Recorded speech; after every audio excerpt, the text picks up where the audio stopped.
Hey, how you doing? We're going to be talking about UFC 297. If this was a robbery over here, we're going to break it down for you guys. We're going to let you know the real winner of the main event. We're going to break down the card, talk news. Be right back.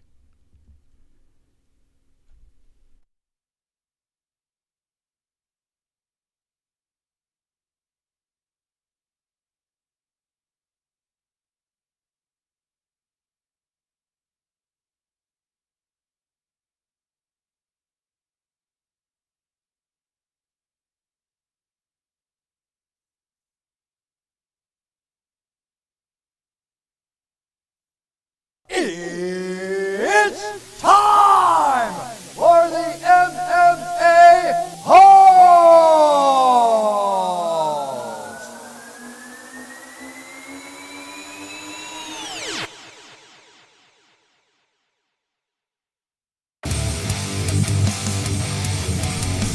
From the Sanosi is back Studios of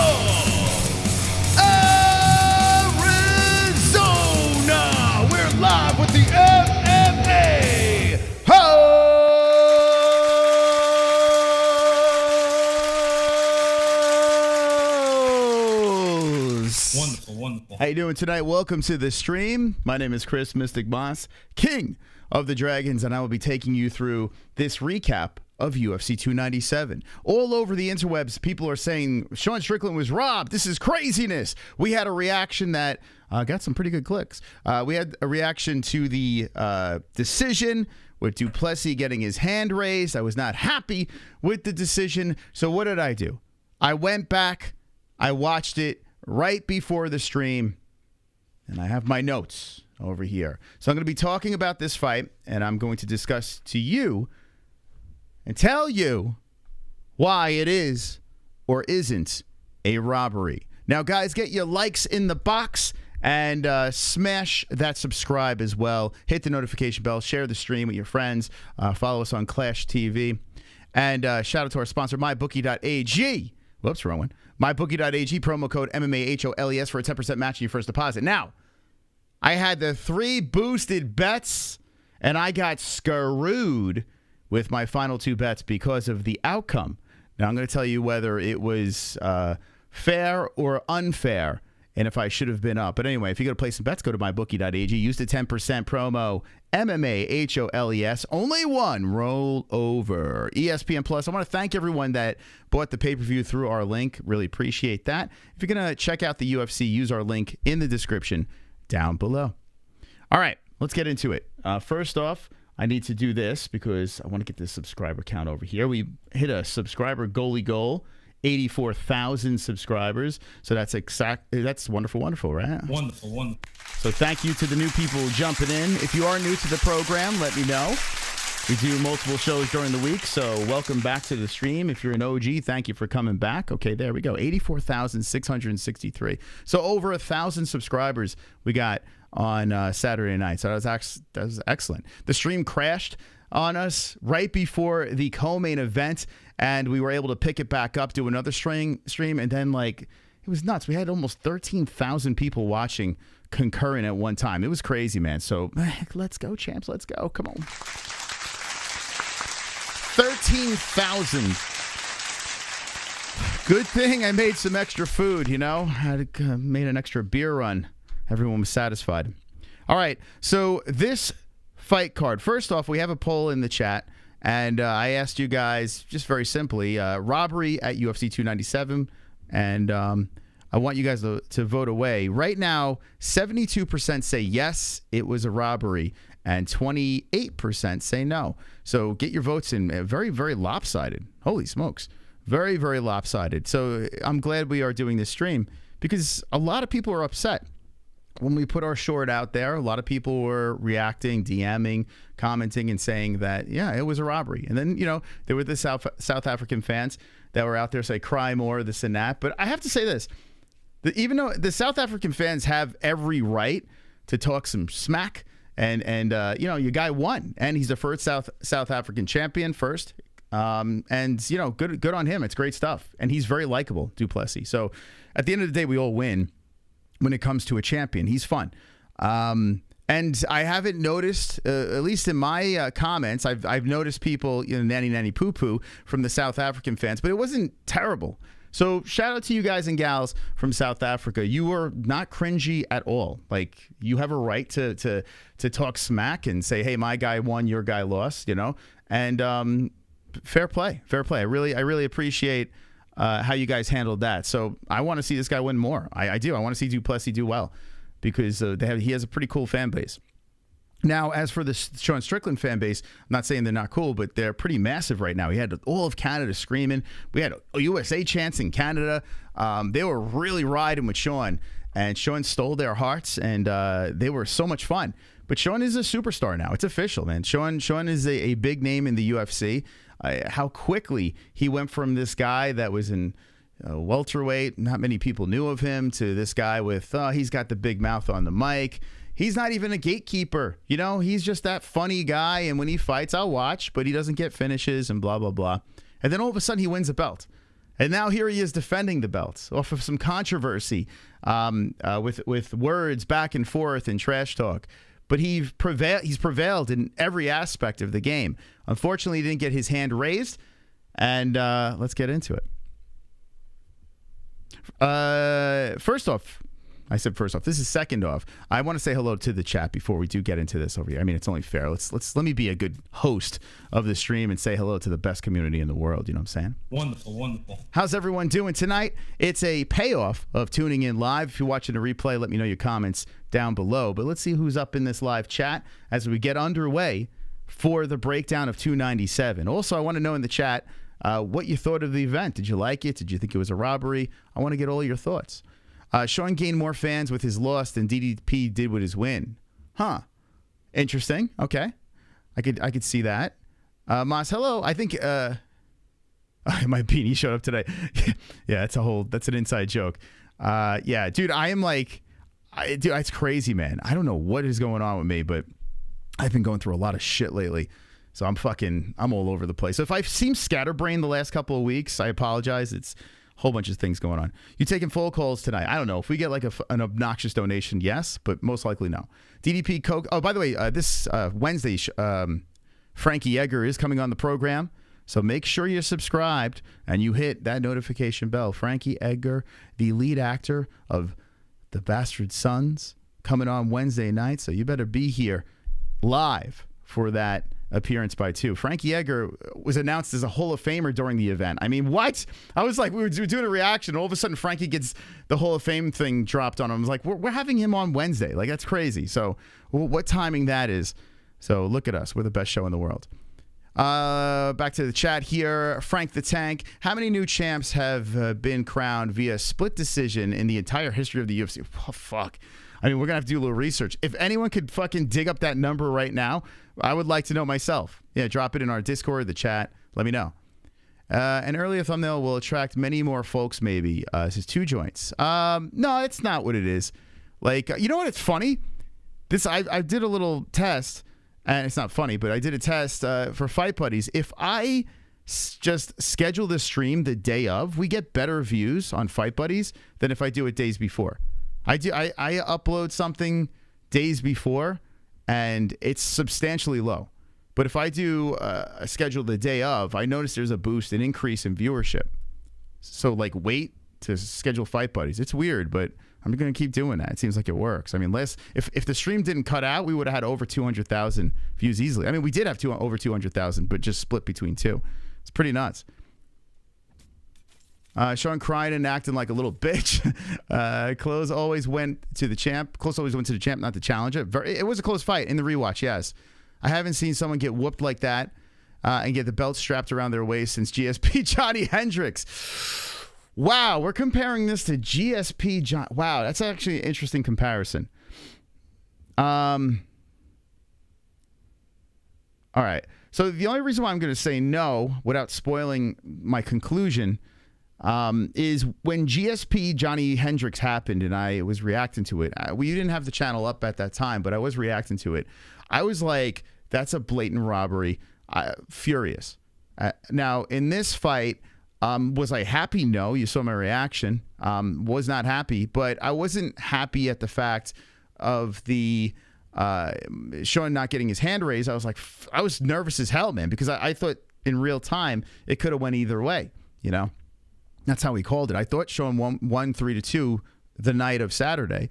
But, you know, at the end of the day, when your heart's pounding, you're really into it, you want a specific guy to win, you got money on a guy, you tend to be very biased, right? And I've been guilty of that before. So I always love, especially when people are yelling, you know, robbery, or if one night I'm like, fuck, this is ridiculous, I do have to go back and rewatch.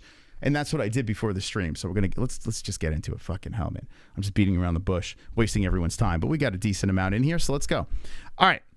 So Strickland Duplessis, all right. Strickland was a slight favorite in this thing. People thinking Duplessis going the distance and winning a decision was virtually impossible. I was kind of in that camp. I didn't really think Duplessis was going to be able to pull off a decision. So robbery or not, he still pulled that off. And by the way, this is hilarious. Jesse came on stream Saturday. Jesse came on the stream Saturday, and she hasn't been watching shit, right? Hasn't been watching anything. She just shows up on the show, honestly, not even plugged into the UFC, and says, oh, DDP by decision. and I'm thinking about this. The more you the more you are sucked into this sport, the worse you're going to do in your predictions. The more you overthink and break down and analyze a fight, the worse you're going to do. And I've noticed, like 2 years ago, I had a fantastic year, up plus money the entire year. Last year I had a horrible year, but last year I was more calculated with my predictions, and it was worse. And last week I was kind of like whatever with my picks. I got 2 wrong. This one, I was more thoughtful with my picks. I got 2 right. Kind of crazy, kind of fucking crazy to think about. So let me just say this. It just goes to show you, the people that do tape study, the people that sit there and pride on all their research on fights, stay the fuck away from them. Stay away from those people if you're placing money on bets. Just use your gut. You know, listen to people for fun, like listen to us or listen to the predictors that are, you know, the masters at making predictions, but go with your gut. Go with your gut. That's the best thing I could do. My mom and dad, right? My dad's not plugged in constantly. My dad's always on the front page, the first page of our Pick'em League with 900 people playing, you know? Like, he's not constantly plugged in. He remembers, he watches every week, right? But he's not, like, breaking shit down. My dad's always doing great. My dad won goat milk last year. And I could call him up and say, hey, you know, this guy's fighting that guy. He'd be like, who? And then get the fucking fight right on fight day. So, if you're a gambler, and that's what I'm saying. I know we have a gambling sponsor, but my job as a host of this show is to be as transparent as possible and take all the information in and say, okay, what works? That works. So go with your gut, guys. Go with your fucking gut. And if anyone shuts you down, say if I shut you down or another host of another shuts you down, if you truly believe that person's going to win, you're a real believer, go for it. Just do it responsibly. All right. So I got this broken down 5 rounds. 5 rounds. Okay? And I'm going to tell you how I scored this thing. Now, the night of, I scored it 3-2 in favor of Sean Strickland, but I said, listen, it could have gone either way. It's close. Will it be the same in a second watch? Has anyone in the chat watched it back? Actually, before, I know I'm kind of giving you blue balls right now, but before I tell you in the chat how many people rewatched it. Just simple yes or no. And be honest, please, because this would help us out tremendously in making an honest, you know, a healthy decision and conclusion on this. But I urge you to rewatch it. Let's see. K-Dog, sup, brother? Crazy. They actually robbed him. Listen, I see 73% of the chat saying that he got robbed. So you're not in the minority. Ever think about that? I don't even know what the fuck you're saying. Yes. Okay, so you did do a rewatch. Okay. By the way, what did you think, those that did the rewatch? What did you think of the fight in the rewatch? Would you ever watch it again? I mean, it was decent. It was okay. I don't know if I would watch it a third time. It was decent. I gave DDP 2, 3, and 4. No. Rob, no. Okay, a couple of no's in there. No, I haven't rewatched it. Okay, fair. Rob, but all right, if you say Rob, did you rewatch it? I watched it silent Strickland 1. Okay. I watch it. You know what the problem with watching it silent is? Like, I try to just ignore the fucking, like, when I do a rewatch, I have the volume on. And the reason why I do is I just fucking tune out DC and those knuckleheads because they're the worst. Let's be honest. Like, Dominic Cruz and DC are very knowledgeable guys, but they actually are more distracting than actually helping watching the fight. I just wish I could hear the cracks of the strikes, and that's why I listen. I'm trying to listen to the severity of these strikes because when you don't have the sound on, you're watching, sometimes you miss some things or the severity of an actual strike, you know? Sometimes you think, oh, that wasn't that bad, but when you listen back, you're like, holy shit. So I'm trying to listen to the cracks. I'm like, DC, could you shut the fuck up? I'm trying to listen to the fight. The UFC has to do this. They have to give us a version. I have been screaming about this. Please, for the love of God, we pay $85 for a pay-per-view. There are people that want to hear the commentary. That's fine. But give the fucking real fans that don't want to listen to the commentary and the people that have their YouTube channels that they want to listen to, put it on mute and give us just the sound of the strikes. Give us that option. If you have Spanish, if you have English, give us no talking. No talking, just strikes, because it would literally be fantastic. I'm telling you, we wouldn't be biased in any way. We could watch the fight and actually make a decision without having someone chirping in our ear. And if you watch on mute, you can't hear that shit. You know, it's annoying. Anyway, it's a little rant from me. It needs to be fixed. It needs to be fixed. It's so stupid. I've been yelling about this for 7 years.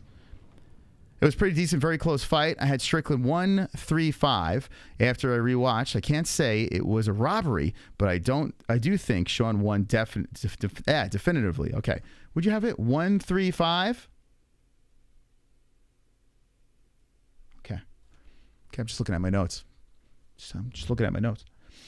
Let's go with round number 1. Okay.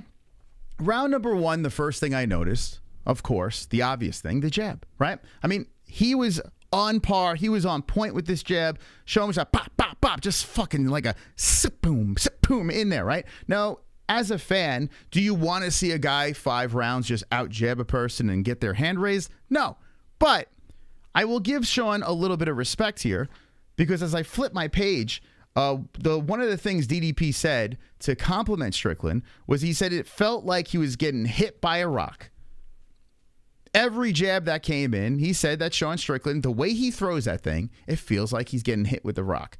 Now, if you feel like you're getting hit with a rock from a fucking jab, well, then that's a very effective strike. That's a very effective weapon, right? So from this point on, I'm going to look at jabs more respectfully. Because a lot of times I look at these fighters and I'm like, all you're doing is jabbing. It's fucking stupid, you know? I value checking kicks very important. I do. I really do because I understand you get your kick checked. It hurts like a motherfucker. And the way Sean was checking the kicks, he did a fantastic job. But anyway, the first round, the jab was the ticket, right? So DDP did get a takedown, okay? But absolutely nothing happened. Sean gets right back up. There was damage early on DDP. And for very simply, I will say this, Sean Strickland got the 10-9 decision in that round. I don't even think it's really a question. Right? I think it's very obvious. I think we're all in sync with that one. I don't think there's any debate. Now, does anyone in the chat think that Duplessis got the first round? Let me know. And let me know why in the chat. Because I really I zoned in and I'm like, okay, I want to pay attention to this as much as possible. But, I mean, I think we're all on board. Whether you think DDP won or Strickland won the first round, Strickland got. I respect the jab. Nah, no way. Wait. Sonosi says no, he didn't win the first round. Or is he talking to someone else?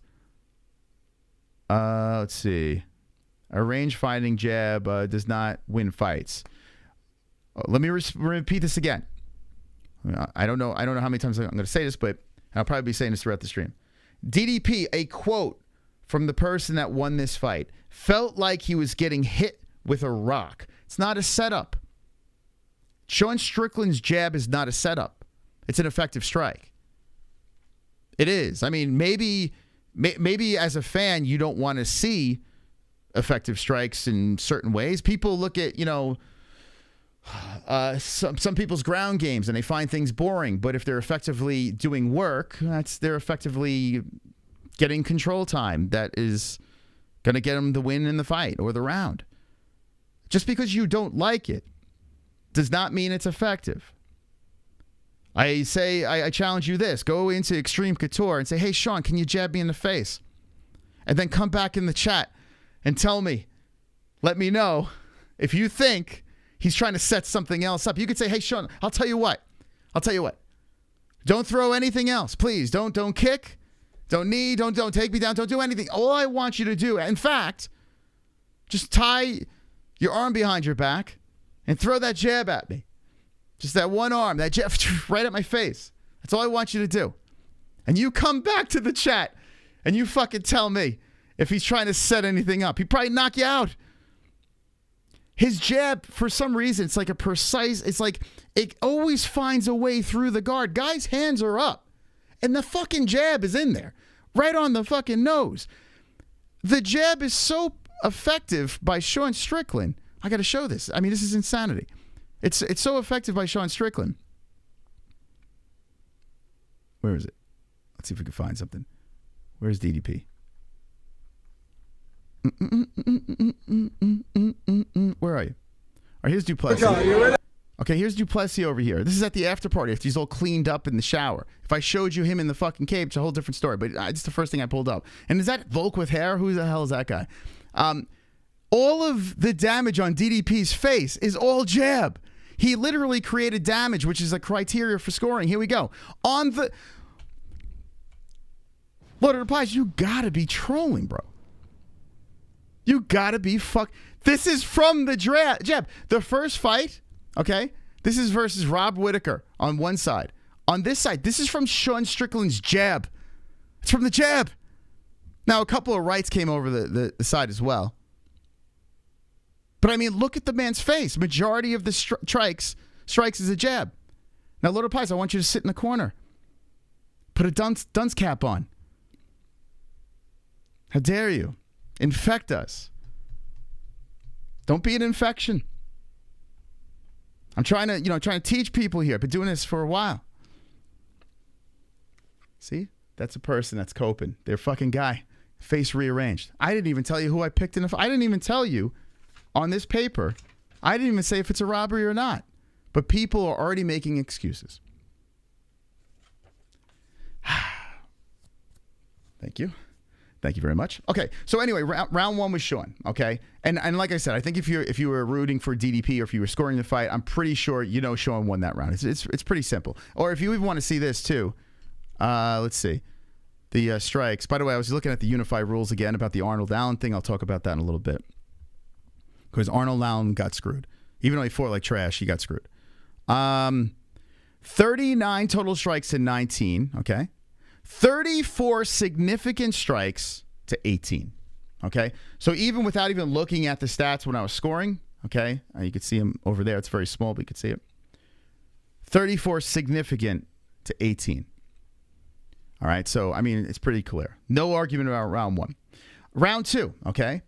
Sean Strickland started off with the jab. Again, it was working very good. It was effective. Let's see. There was a takedown 50 seconds in. Hold on a second. Okay, but DDP didn't really do too much with that. DDP wound up with more damage in the round. But I will say this. As I went through it with a fine-tooth comb, I still gave it to DDP. I gave round two to Duplessis. I thought he won 10-9, and I thought I was being as fair as possible. I was looking at it. I saw some people, online saying that round two, some people are saying 4-1 Strickland and this and that. Maybe it is 4-1 Strickland, but they were included in round number two. And no, I don't think Strickland won that round. I think, like I said, there are things that you can say, oh, this is better than that, or Sean did this. There was more damage on DDP's face. But overall, I think Duplessis did a good job regrouping, getting into that round, and doing just enough to get the points on there. So now we are 1-1 going into round number 3. Now, if we look at the second round, and I made sure when I was doing the scores, I made sure I did not look at anyone's numbers, or I made sure I was like, I got to be as unbiased as possible, right? No live chat, nothing. The kids, tie the fucking kids up, nothing.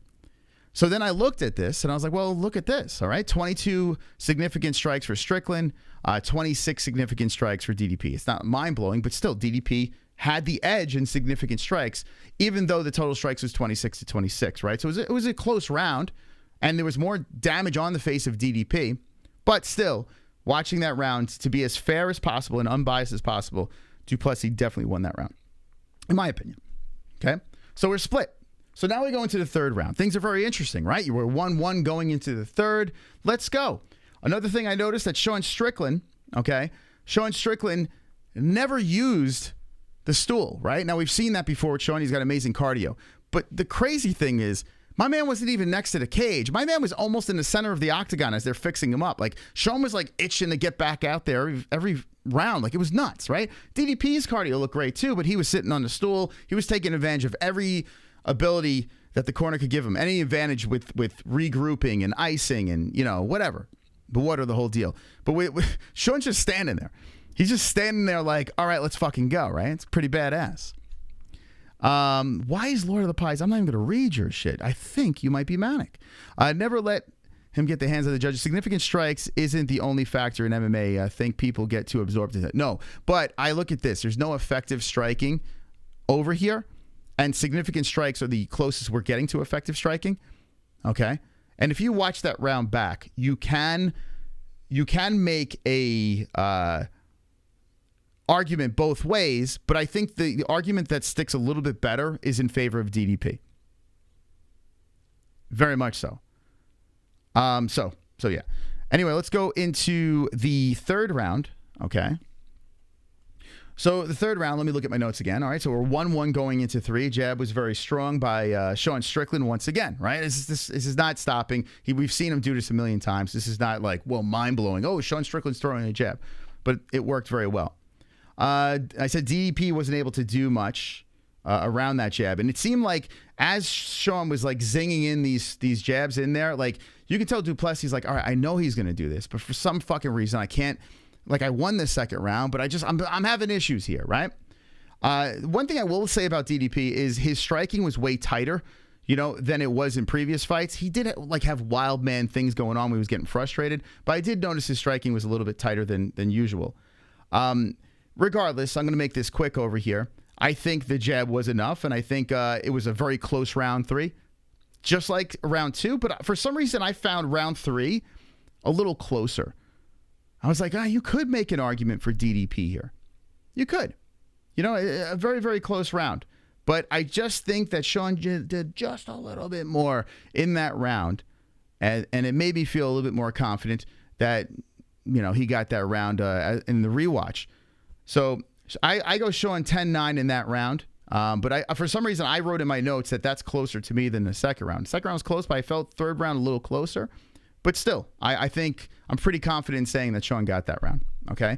And the night of the fights, I was pretty on the same, I was on par with these notes over here, which is weird because a lot of times when I'm calling the fight, I see things a little bit differently than in the second time, but I'm pretty much in the same zone now. So I'm like, wow, this is weird. I'm almost seeing it exactly the same. It's very strange. What I did notice, okay, Eric Nixick between the third and fourth round, Eric looks at Sean and says, I didn't like this round, right? So I thought that it was interesting because I did feel that Sean won the round, but I did find it being very close. So I guess that's what he found too. Hey, this is too close to call. Could go either way. Let's kick Sean in the ass a little bit. And then on the other side, DDP's coach says to Du Plessis, he says he's tired.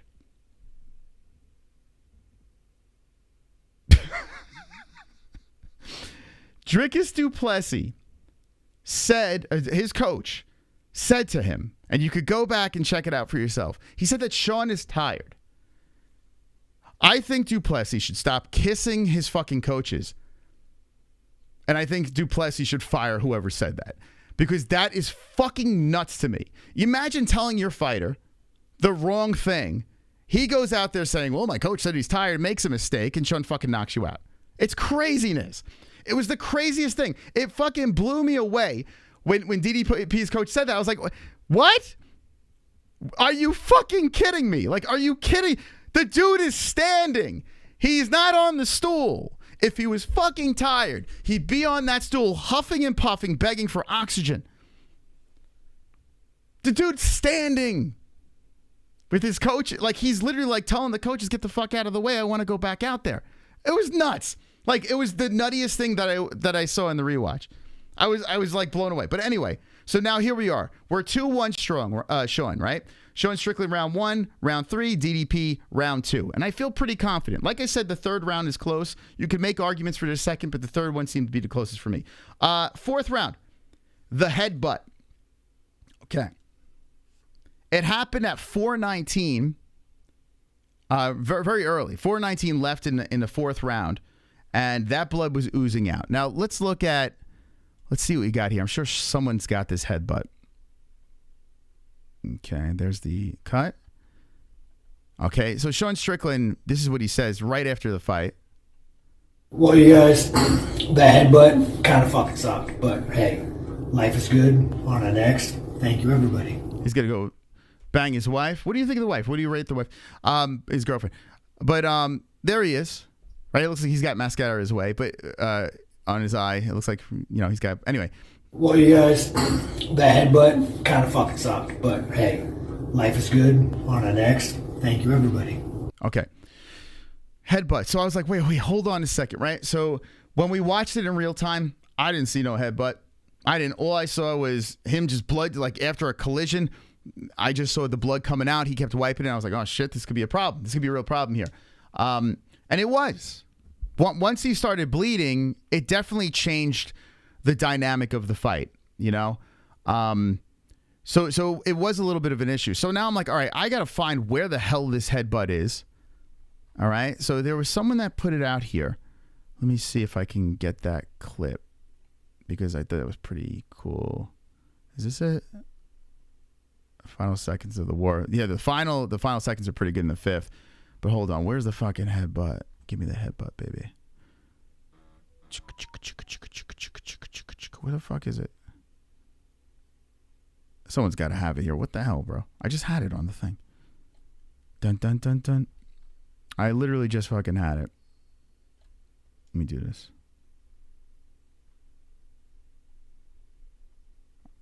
I'll just verbally talk about it until I get the clip for you guys, but I'll get it. Anyway, so it was against the fence. It was against the fence, and yeah, I'll just explain it to you guys. So it was against the fence, all right? And Duplessis was basically using his head for positioning, right? He was holding Sean against the fence, and he just kind of slid it up, and it grazed off the eye, and you could notice right off the bat, boom, like it just opened up. I'm not saying it was an intentional headbutt, and I did make a comment on X, little Twitter, saying, "Oh, Mark Goddard, you piece of shit. You couldn't." Another controversial thing. You should have stopped it there. But when I watched it in the replay, you really don't see it. I mean, it's so quick. Like, he moved his head up. Now, what Sean should have done, and I know Sean's a man and he does the man dance, this and that, but as soon as the head collided, Sean should have fucking looked over at Goddard like, "Yo, headbutt." Like, he should have started screaming about that shit. But you're in the middle of war.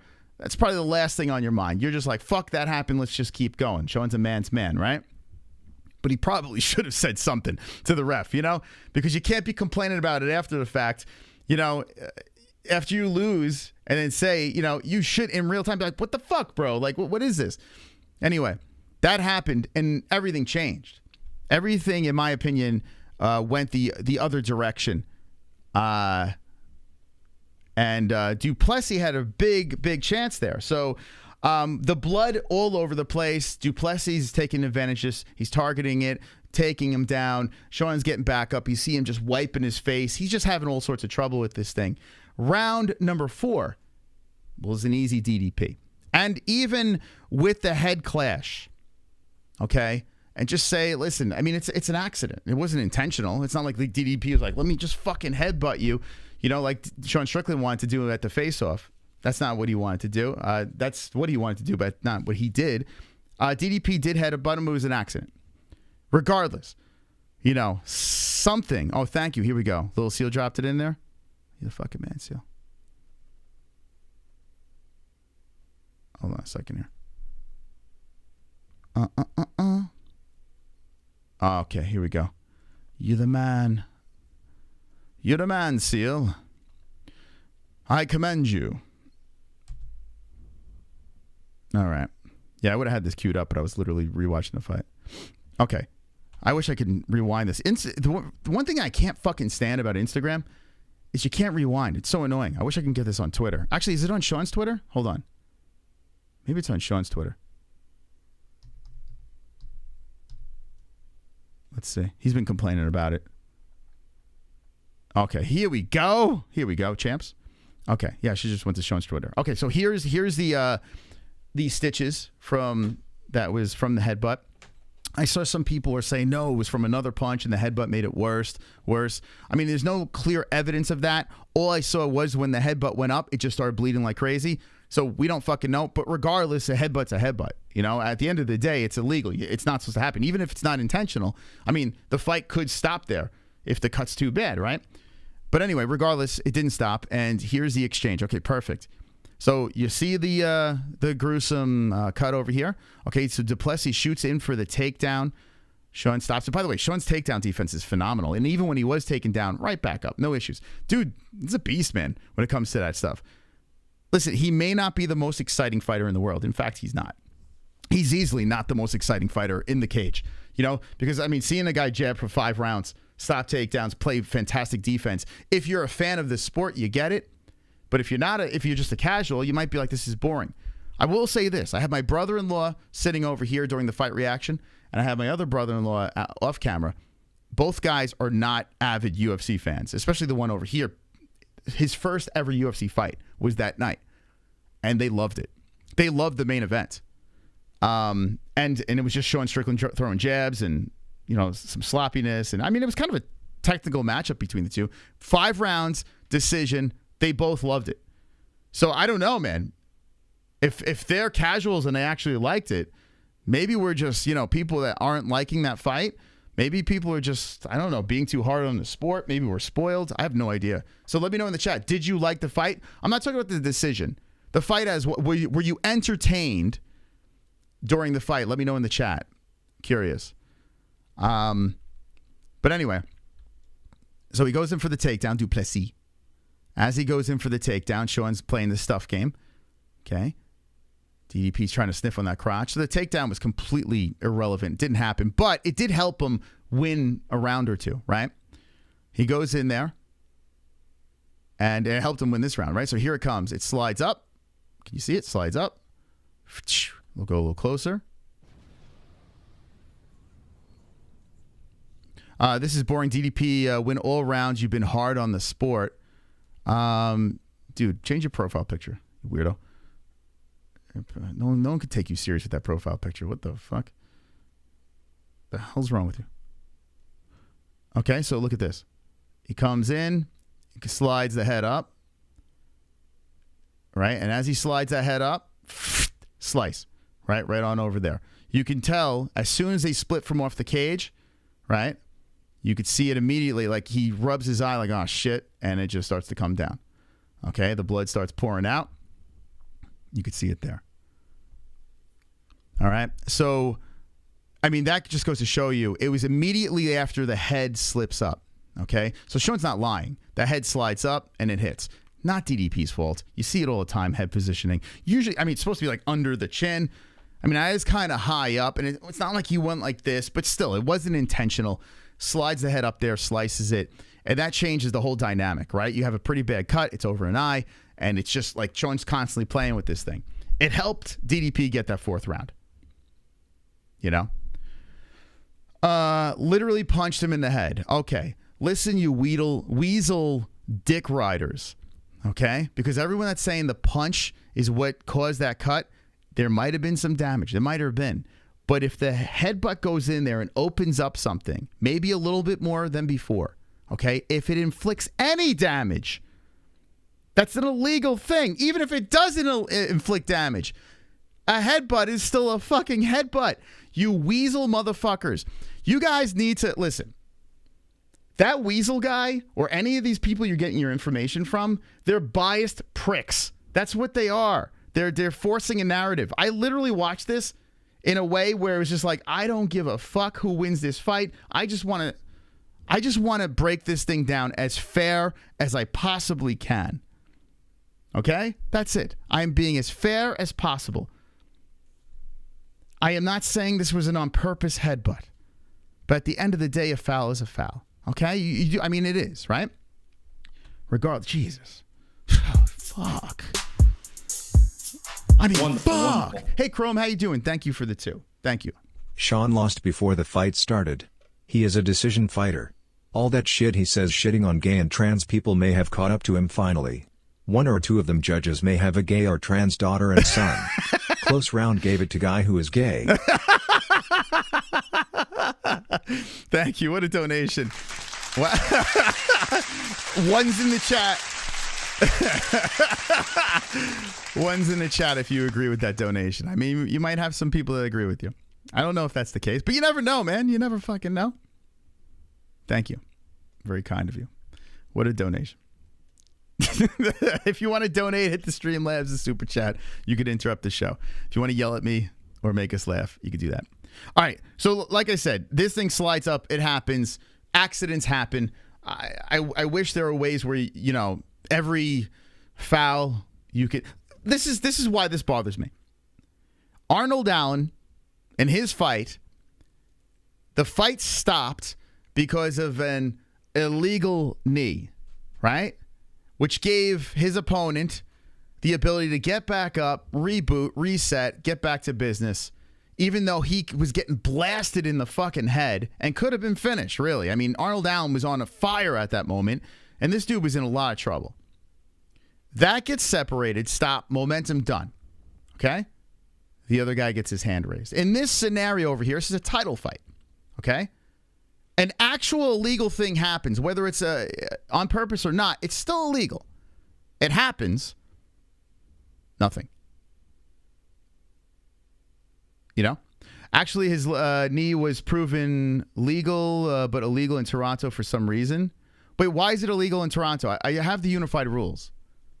So would Toronto have like some sort of loophole where like your fingernails are on the mat?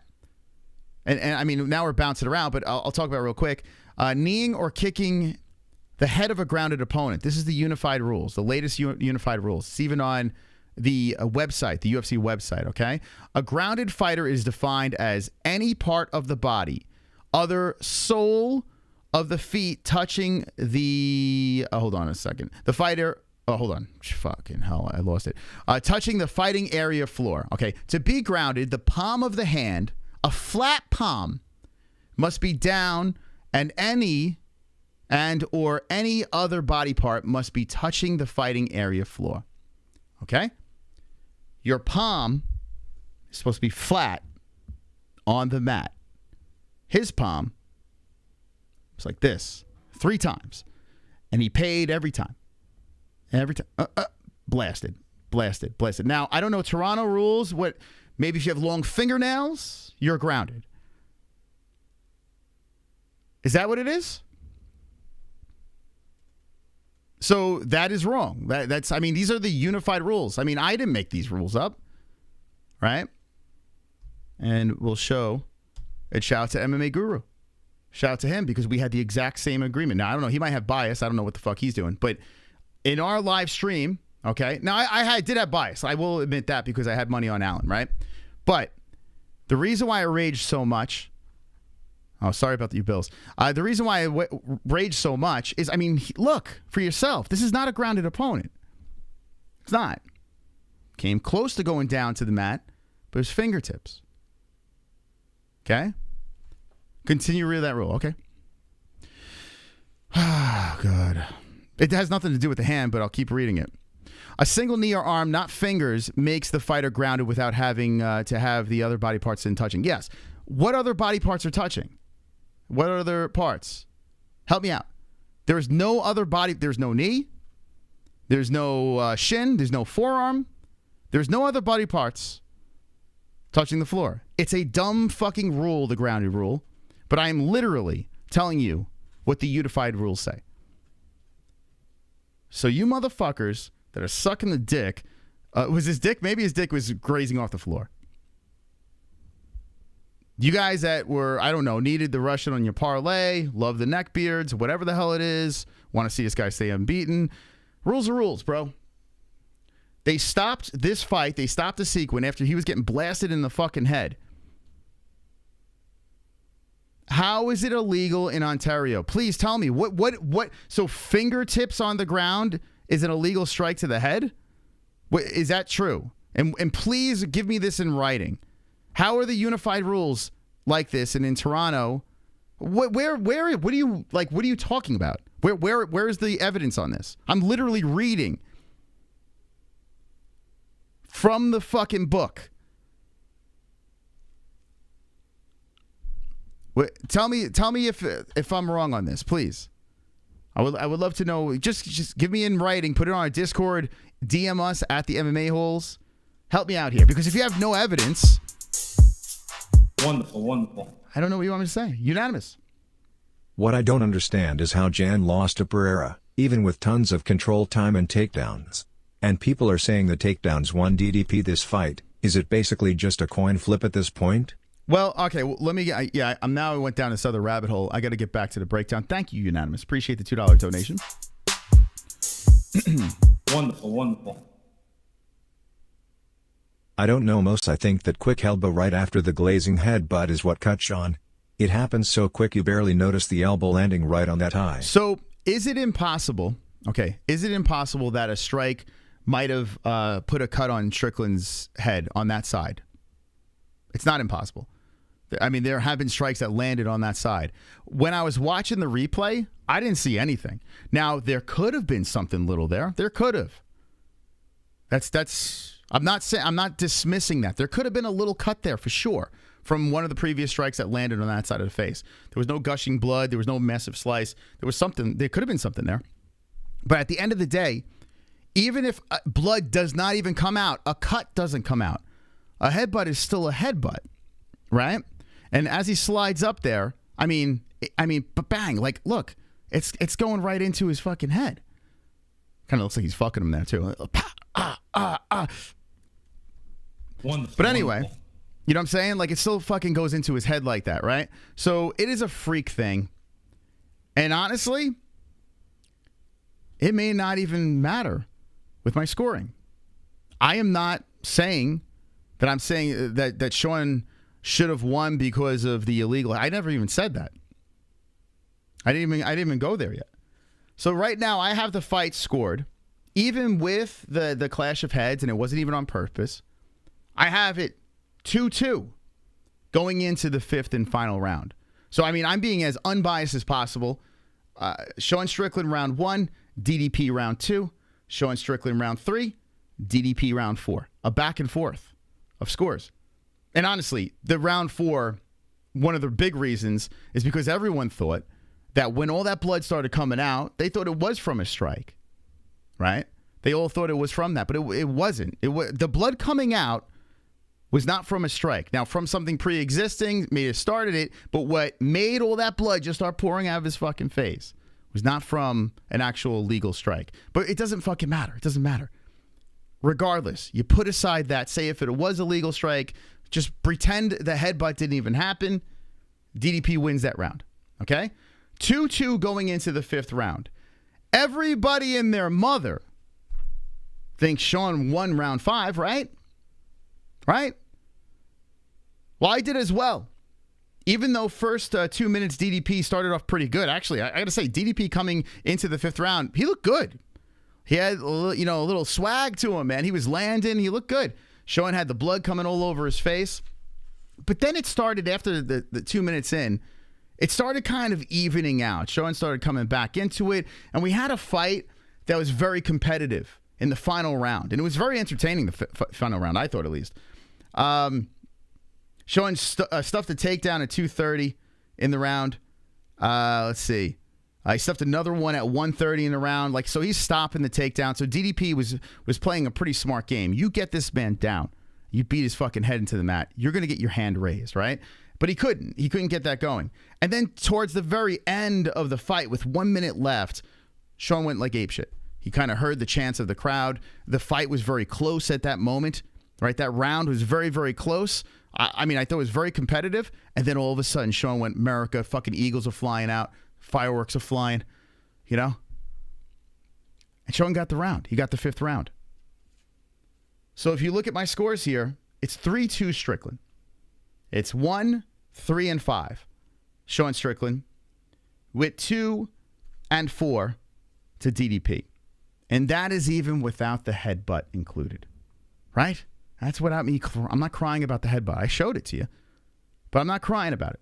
I'm not. It is what it is. It's an accident. At the end of the day, Sean won 3-2. So the big question now is this. Is this fight considered a robbery? Okay? Is it, Jay, did you watch it once or twice? Let me know.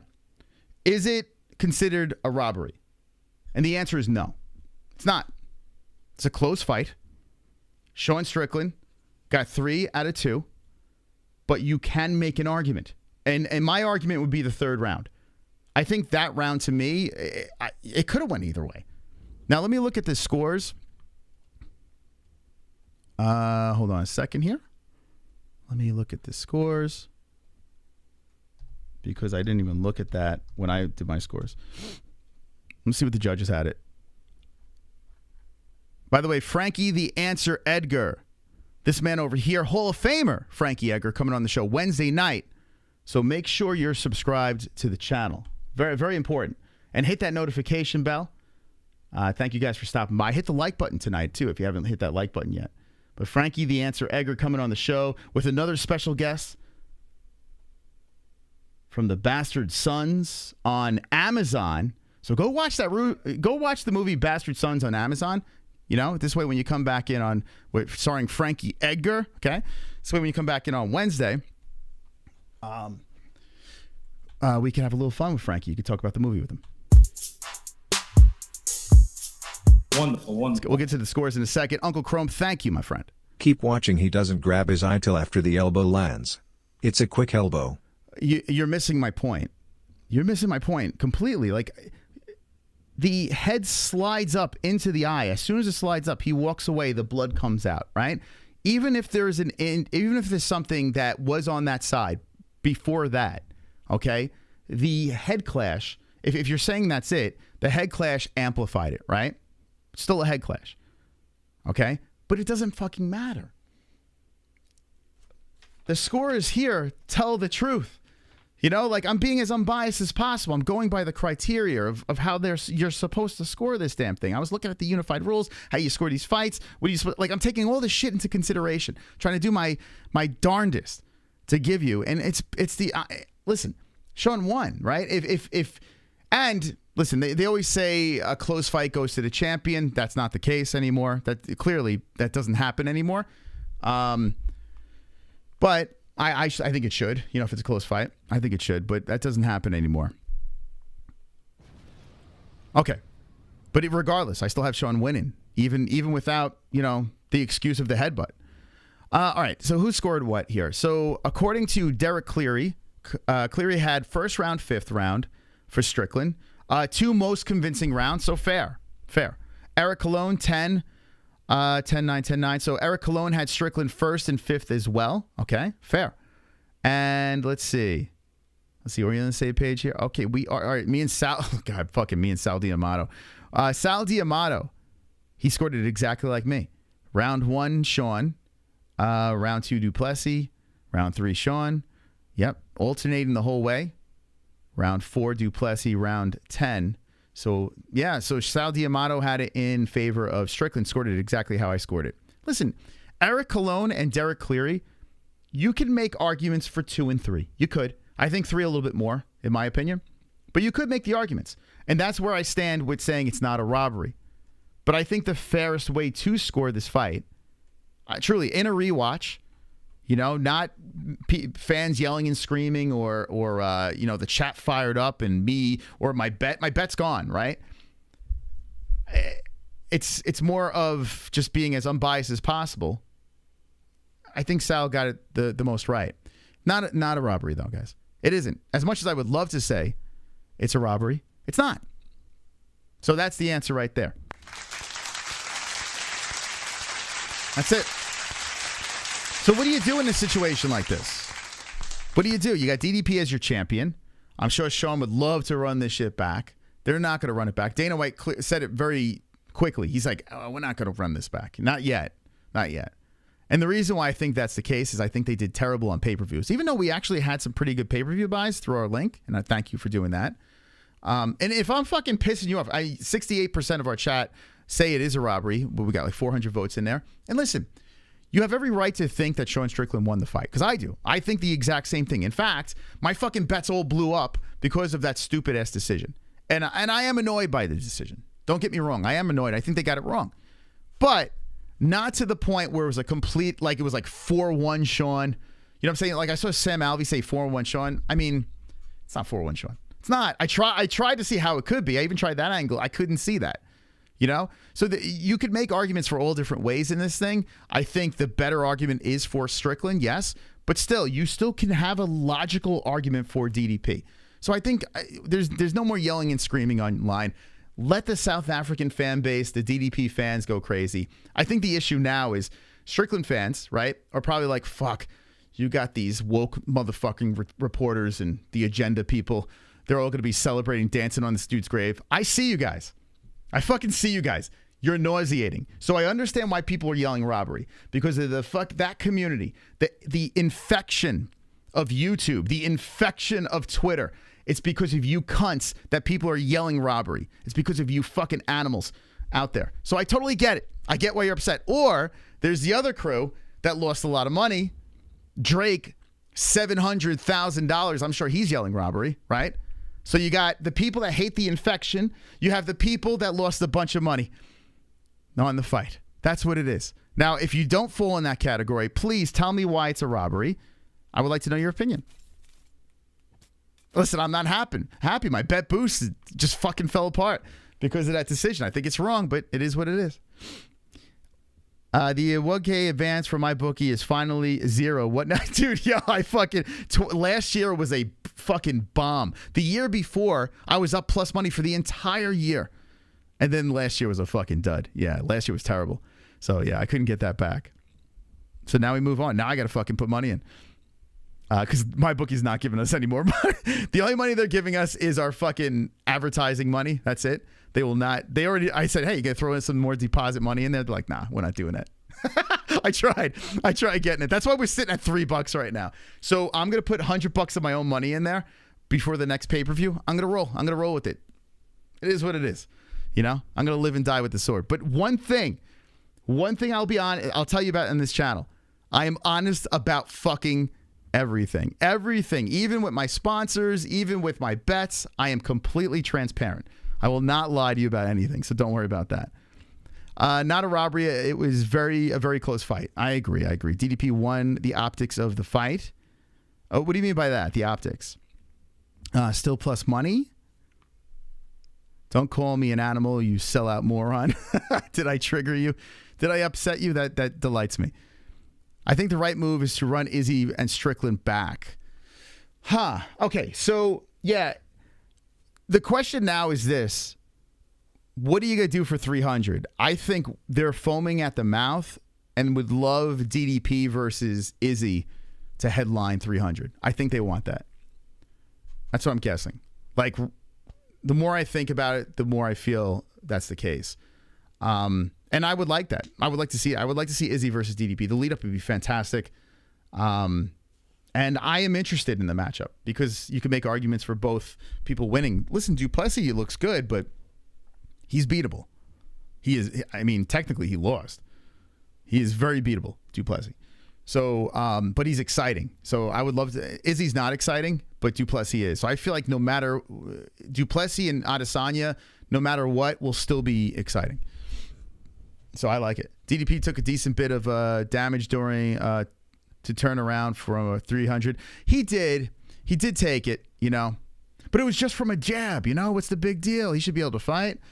I'm joking. No, he did take some damage. If he's got to be cleared, right? April. Man, he probably is not going to be ready. You're probably right. I would love to see that. Listen, The UFC has no problem running people back. They have no problem doing that. Look at Aljamain Sterling. Like if they give DDP the right amount of money and doctors, they pay the doctors and say, hey, like clear him. You probably see him back. The headquarters on Epstein Island. Are you still upset about my boogie? They need to change the takedown points. It's going to be Pereira. So Pereira was in Strickland's corner. I find that weird. I did notice the pictures, the memes of Alex Pereira being in the corner of Strickland. Listen, why have a guy in your corner that doesn't speak English? I understand he's the champ. He's a badass. Maybe he's intimidating looking. You know, he is intimidating looking. But why in your corner? Wouldn't you want an extra brain that you can listen to? You know, whereas Pereira, he doesn't speak English. So how the fuck is he going to help you in any way? He was almost like a fan in the corner. You know, like it didn't make any sense. I thought that was a little bit of a misplay. But regardless, Pereira, DDP, I take my money. You know, DDP moves up a weight class immediately. Would you want to see that? I would want to see that, sure. And then fights Pereira. He's a big dude. Right? I don't make it. It doesn't make any sense, Alex being in that corner, other than just for the cool look, you know? But then again, let's be honest. Is Sean going to listen to anyone else but Eric? Right? So maybe that's what it is. Maybe the third corner man is he's just a filler. You know, because it's really Eric Nixick that's calling all the shots. So that's probably what it is, I would imagine. All he listens to is Eric. Eric had a good line, too, where he was talking about, like, let the inner kid out, which I was like, bro, man, he went there? He actually went there. He's like, beat the fucking guy that brought up your dad. Like, he said that without saying it, you know? And then look at Sean. In the 5th round, he finished super strong. Oh, so you must have heard him. Super chat. Bougie Brandon dropping a deuce. We need to ban robbery from the MMA vocabulary. It is annoying. It is annoying. Listen, I had money on it. My fucking 2-bet boost blew up. Granted, it was only $10. But still, you know, my pride, my name on the line, Mystic Moss, I fall apart because of a close fight. So if anyone should lead the charge of robbery, it should be me, right? I should be that cranky baby. I have the clip of myself almost crying, you know? I mean, I was upset. My brother-in-law had to console me. It was a moment we had on air. But yeah, robbery it's like you guys are fucking a bunch of babies. You know, everything's like, and I've been there. I've yelled robbery. But if you're gonna yell a robbery, it's got to be at least 4-1 or 5-zip. You know what I'm saying? You can't have a fight going into the 5th and final round 2-2. And then I'm looking on the Twitter, like as the fights are going on, they're showing tweets that have DDP up 3-1. You can't listen to those fucking knuckleheads. They clearly have no idea what the hell they're watching, you know? But it just goes to show you, when you watch fights in real time, the hardest job is probably the judge. We say the ref's job is the hardest, it's probably the judge. Because you got fucking animals screaming behind you. You got the stress of like, okay, who's doing more? You're a human being. You make mistakes, you know? So sometimes your fucking emotions get the best of you. In this situation, I saw it the exact same. The night of and with a clear head, you know, after the fact. So this is a rare moment. Rare fucking moment. I spoke about the knee earlier with Arnold Allen. Has anyone produced? Please let me know if you produced. And maybe I am wrong about this, but I showed the unified rules. I am not aware that Canada has different rules. I am not aware about this. So if anyone could produce this in writing for me, I will sit corrected and I will adjust my statement from before. But as we stand right now, according to the rules on the UFC website, the unified rules on anywhere you look, as we stand, you must have, to be grounded, the palm of one hand. A flat palm must be down. I'm not talking about the shins or the knee or any of that stuff because that wasn't in play with this. We're talking about the hand that was down. A flat palm needs to be down. And this dude had his fingertips on the mat. This dude was getting blasted 3 times in a row to the head. Mark Goddard watched 2 in a row where he wasn't grounded. He did a good job not stopping there. The third one comes in, wasn't grounded. And then he fucking stops that. He stops that, but he doesn't step in with the Sean Strickland headbutt. I don't know. Now, I understand they're human too. They're referees, but Mark Goddard, every time there's a fucking controversy, every time, it's Mark Goddard these days. Like, he used to be a very good ref. I have no idea what happened. I have no clue. What else did Sean Strickland put over here? So Sean Strickland, very salty, 34-18. Like, so this here, you can't really go by. You know, you can't. You just can't. These are the significant strikes, and I did break it down. Like, it's just, you know, they're unofficial. So you can't just show this stat and say, oh, I clearly won. You have to watch the fight and then break it down. You know, he did not win 4 rounds. It's just silly. Here's PC Strickland with Potan. Alex Pereira, that's kind of cool. Strickland after the fight. I mean, Strickland handled like a G afterwards. Sean Strickland showing some more stats over here. I mean, it's 5 rounds. You score per round. Strickland still won. Doesn't matter. And I would be salty too. So, all right. So what do you think, guys? What do you think? You still triggered? Sean did win 3rd round. I agree. Douchebag Helwani. Oh, I didn't even watch. What did he say? I didn't watch any of his shit. Helwani said Mark Goddard is the best judge clown. Did he say that today? Did he say it on today's show? He said Mark Goddard is the best ref?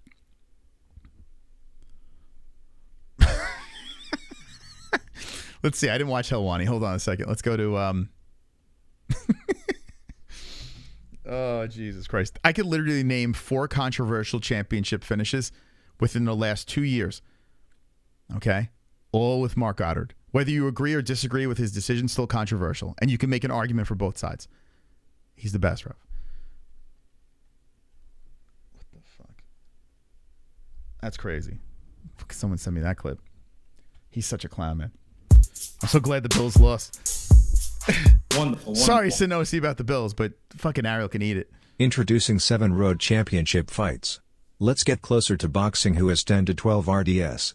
Yay? Nay? I mean, you would have to lower the minutes in the rounds. Like, you can't do 5 minutes, seven rounds. It just I don't know. That would get a little crazy, you know. Herzog, yeah, he's very, like, man. Maybe twice last year there were times where I was like, fucking Herzog. I think they were in female fights. Herzog tends to stop him a little early for female fights. But Goddard is just like, he's very consistent. Thank you, Sonosi. I don't know, man. I don't hate the way they have it right now. 5-round championship fights. 5-minute rounds. I kind of don't hate it. I don't know. I don't know if that would have helped this. Well, actually, it would have. Yeah, Sean would have. Because you can tell DDP, you know, his gas tank lasted through 5 rounds for sure. But once he was like 2 minutes into the 5th, you can see Sean was kind of like, yo, I'm still good, bro. And then that last minute, like, Sean just unfucking loaded. So, yeah, I don't know. But let me know in the chat. What do you guys think? Thank you. Appreciate it, Sonosi. Herb for all fights. Herb's hilarious. Where his little when he runs. Here's Frankie Edgar. Let's go. We'll see him Wednesday. All right, where am I going? Jedi Goodman. Let's look at what Ariel was saying. Let's see. Sean Strickland controversy at Media Day and how things have changed over time. Oh my God, this is 14 minutes. All right, I'll play a little bit of it. And all of a sudden, I see this whole hullabaloo between Sean Strickland and our very own Alex K. Lee. Oh boy. Okay, so first, before I get into this, okay, it's going to get cringy, guys. Hit the like button, subscribe to the channel. It's going to get, if you're an Ariel Helwani fan, you probably want to tune out at this moment. Just leave. Just get the fuck out of the chat if you're an Ariel Helwani fan, because it's going to get bad, okay? First of all, Sean Strickland put a post out, and DDP's hilarious. DDP responds to Sean Strickland while Sean is kind of saying about the headbutt, this and that. DDP responds, what are you going to do? Cry again? Dude, DDP is a savage, an absolute fucking savage for saying that. If you don't know, Sean Strickland cried after DDP spoke about his father, and Sean went on Theo Von's podcast and cried. And DDP, no chill, just slides into the comment section and says, what are you going to do? Cry again? Dude. Listen, I fucking like DDP a lot, man. I like Sean a lot. I just told you I think Sean won the fight. But we have a fun champion here. DDP's a fucking savage. His lines, they cut, and he doesn't even have to say much. He doesn't have to say much. He just could just put it out there. He's probably one of my favorite fighters right now, so I will give him credit for that.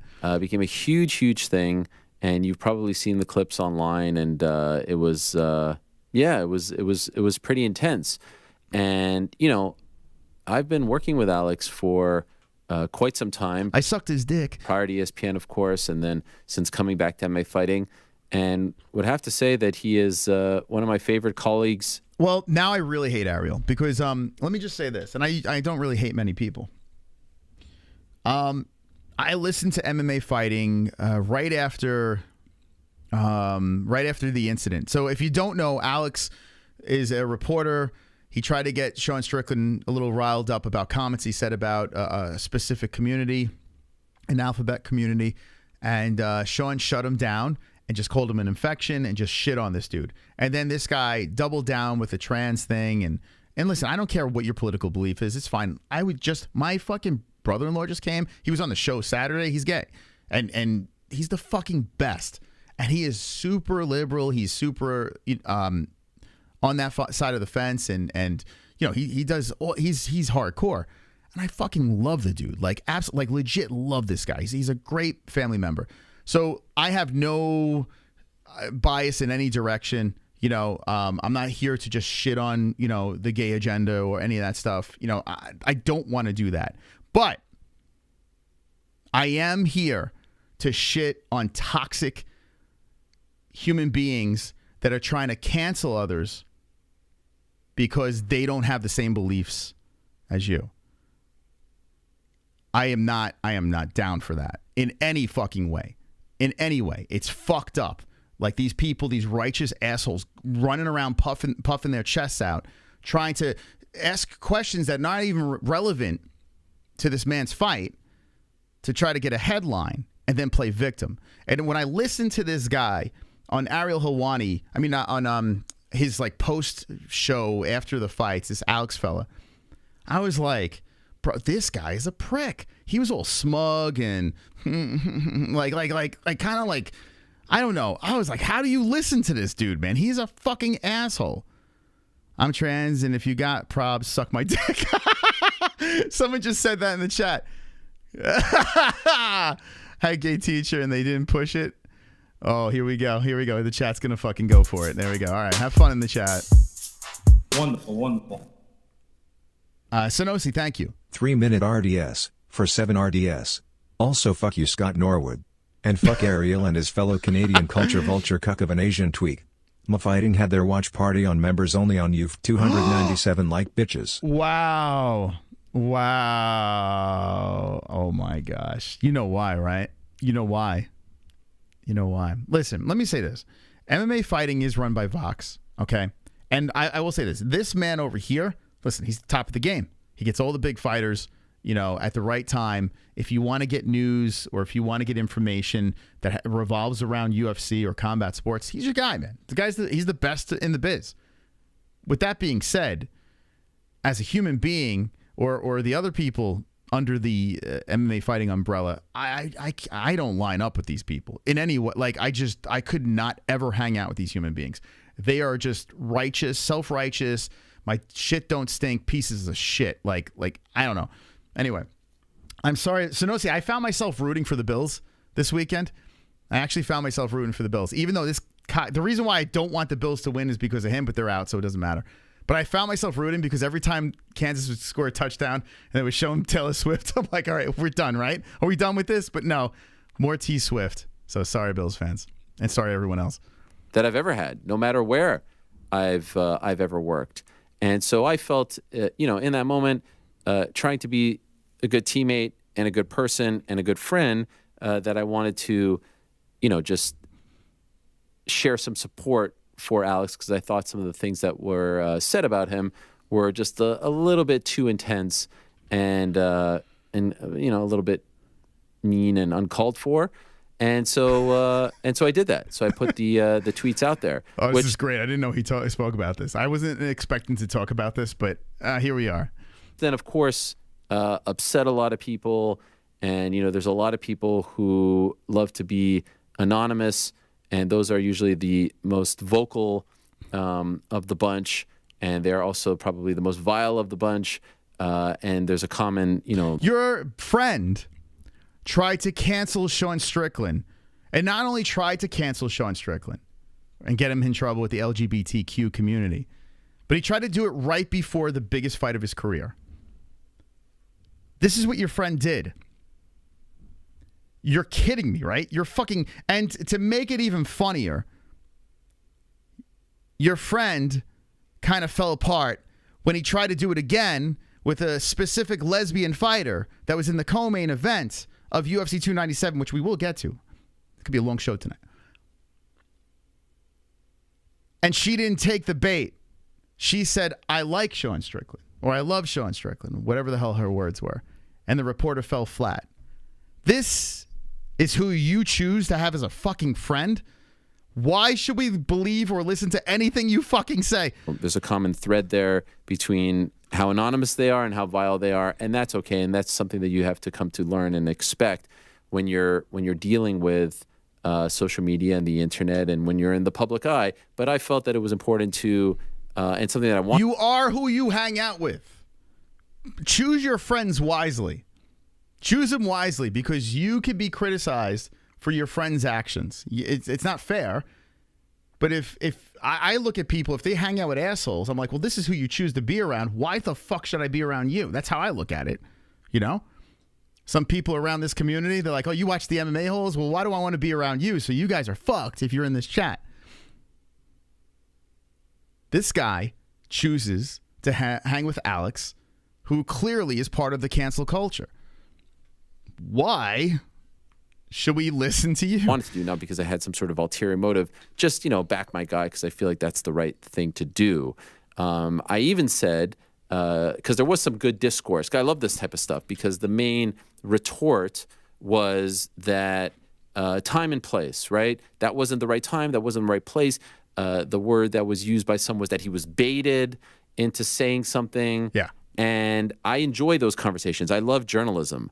I love talking about this sort of thing. And so I felt like, all right, like if we can have a good discussion about this, I think it's actually a really fascinating discussion. And what I said to one guy was, I accept the time and place discussion, argument, if you will, or retort.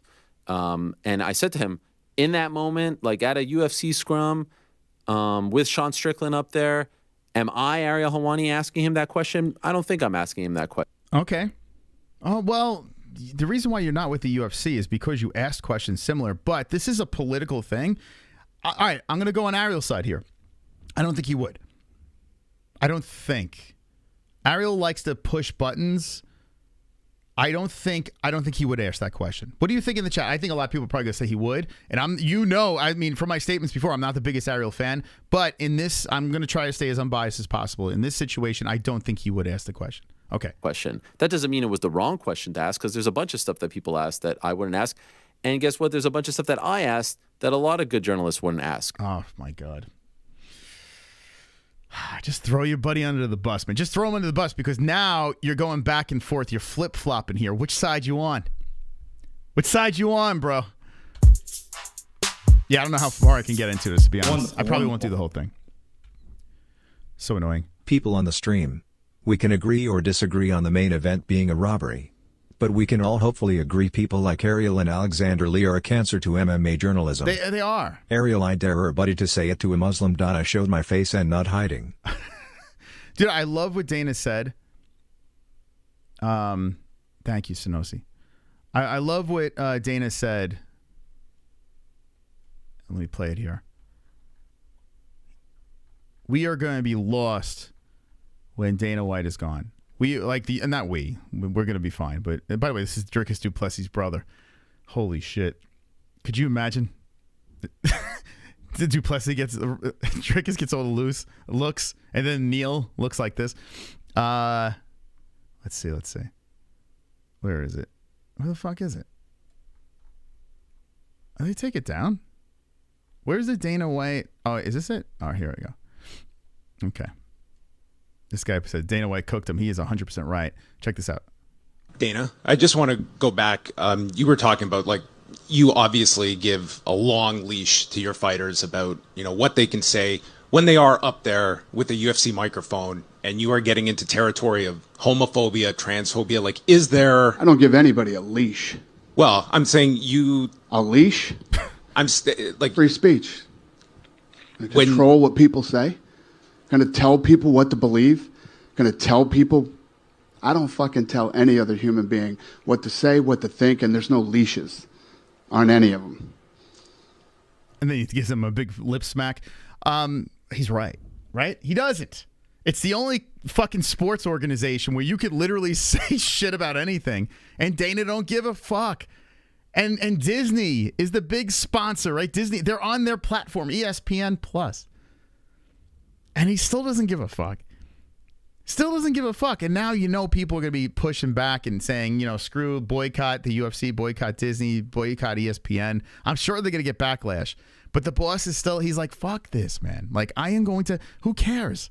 What is your question? I was asking that question. I'll move on, though. Yeah, probably a good idea. Is that can't be the same reporter. Is that the same guy? Can anyone confirm that? Because I didn't recognize his voice. What is your question? I was asking that question. I'll move on, though. Yeah.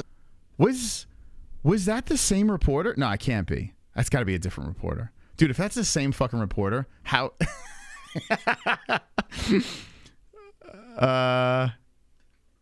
Is it?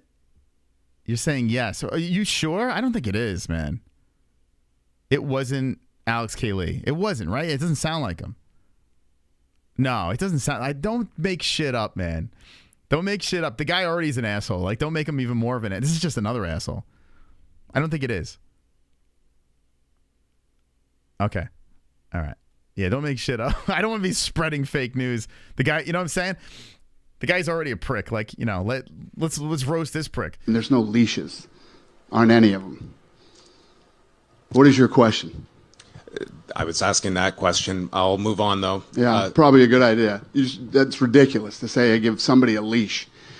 Free speech, brother. People. But they are in Canada, so there's no free speech there. But that's what you should. He's like, yeah, but you're in Canada. That should be the follow-up. But I think the guy realized that he's never going to be invited back to the UFC events. Can say whatever they want, and they can believe whatever they want. And I don't think there's any. We had two gay women who fought in the co-main event.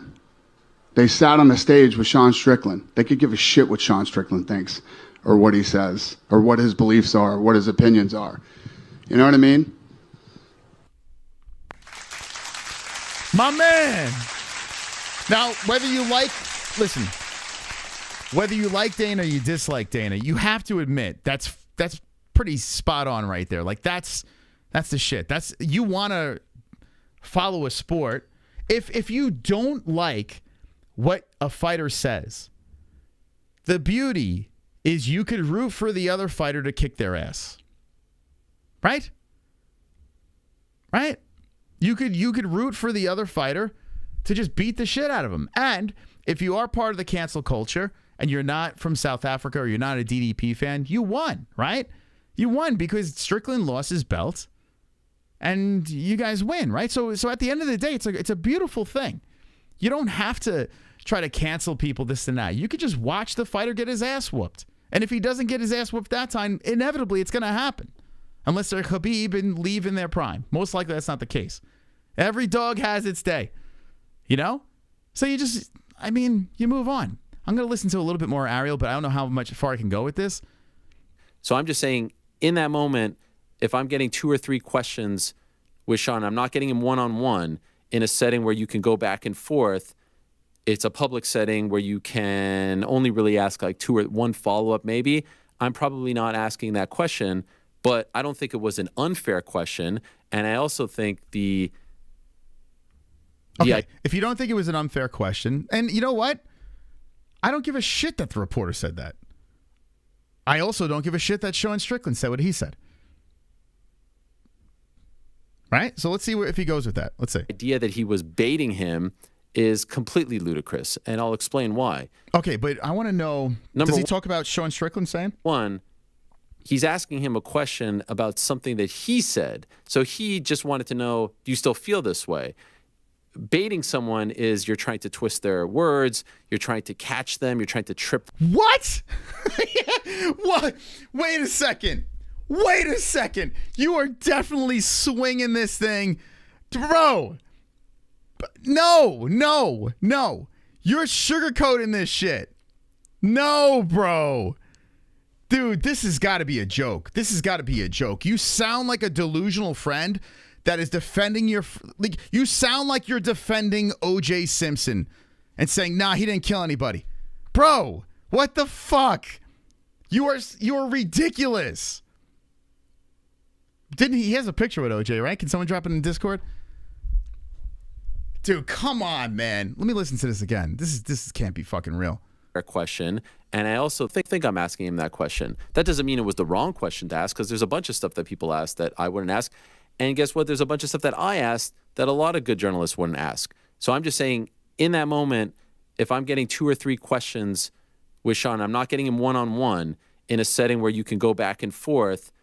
It's a public setting where you can only really ask like 2 or 1 follow-up maybe. I'm probably not asking that question, but I don't think it was an unfair question.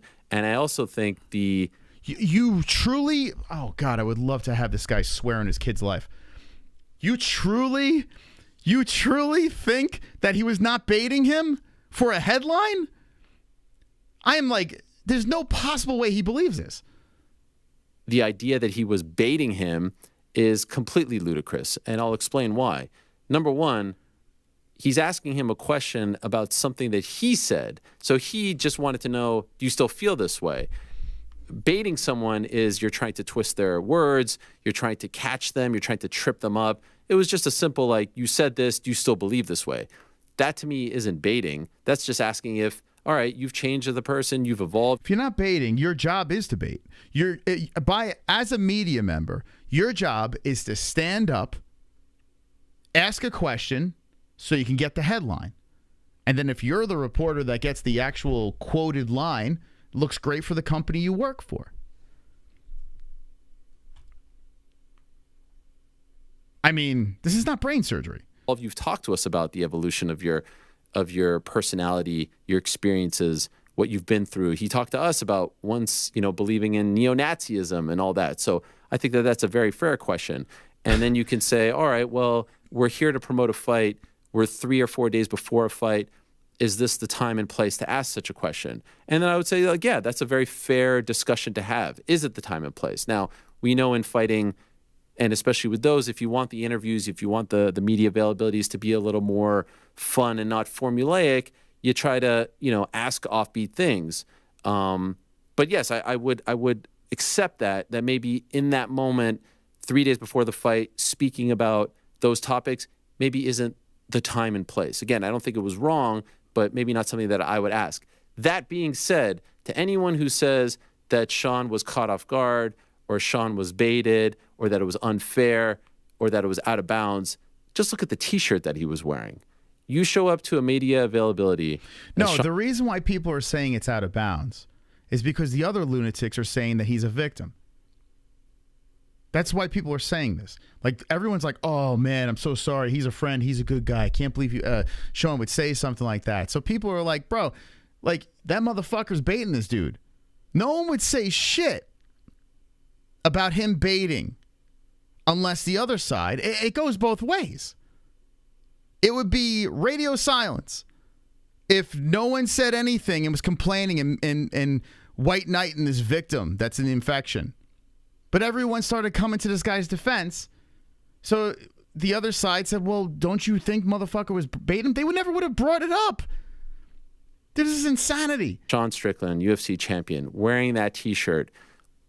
Dude, I can't listen to this shit. Does he even talk about Sean? Like, this is fucking nonsense. If you are looking to these people to be some sort of moral compass, to be your shining light, your guiding light, as to what is wrong and what is right and what is good and what is bad in society, in life, and politics, you're wasting your time.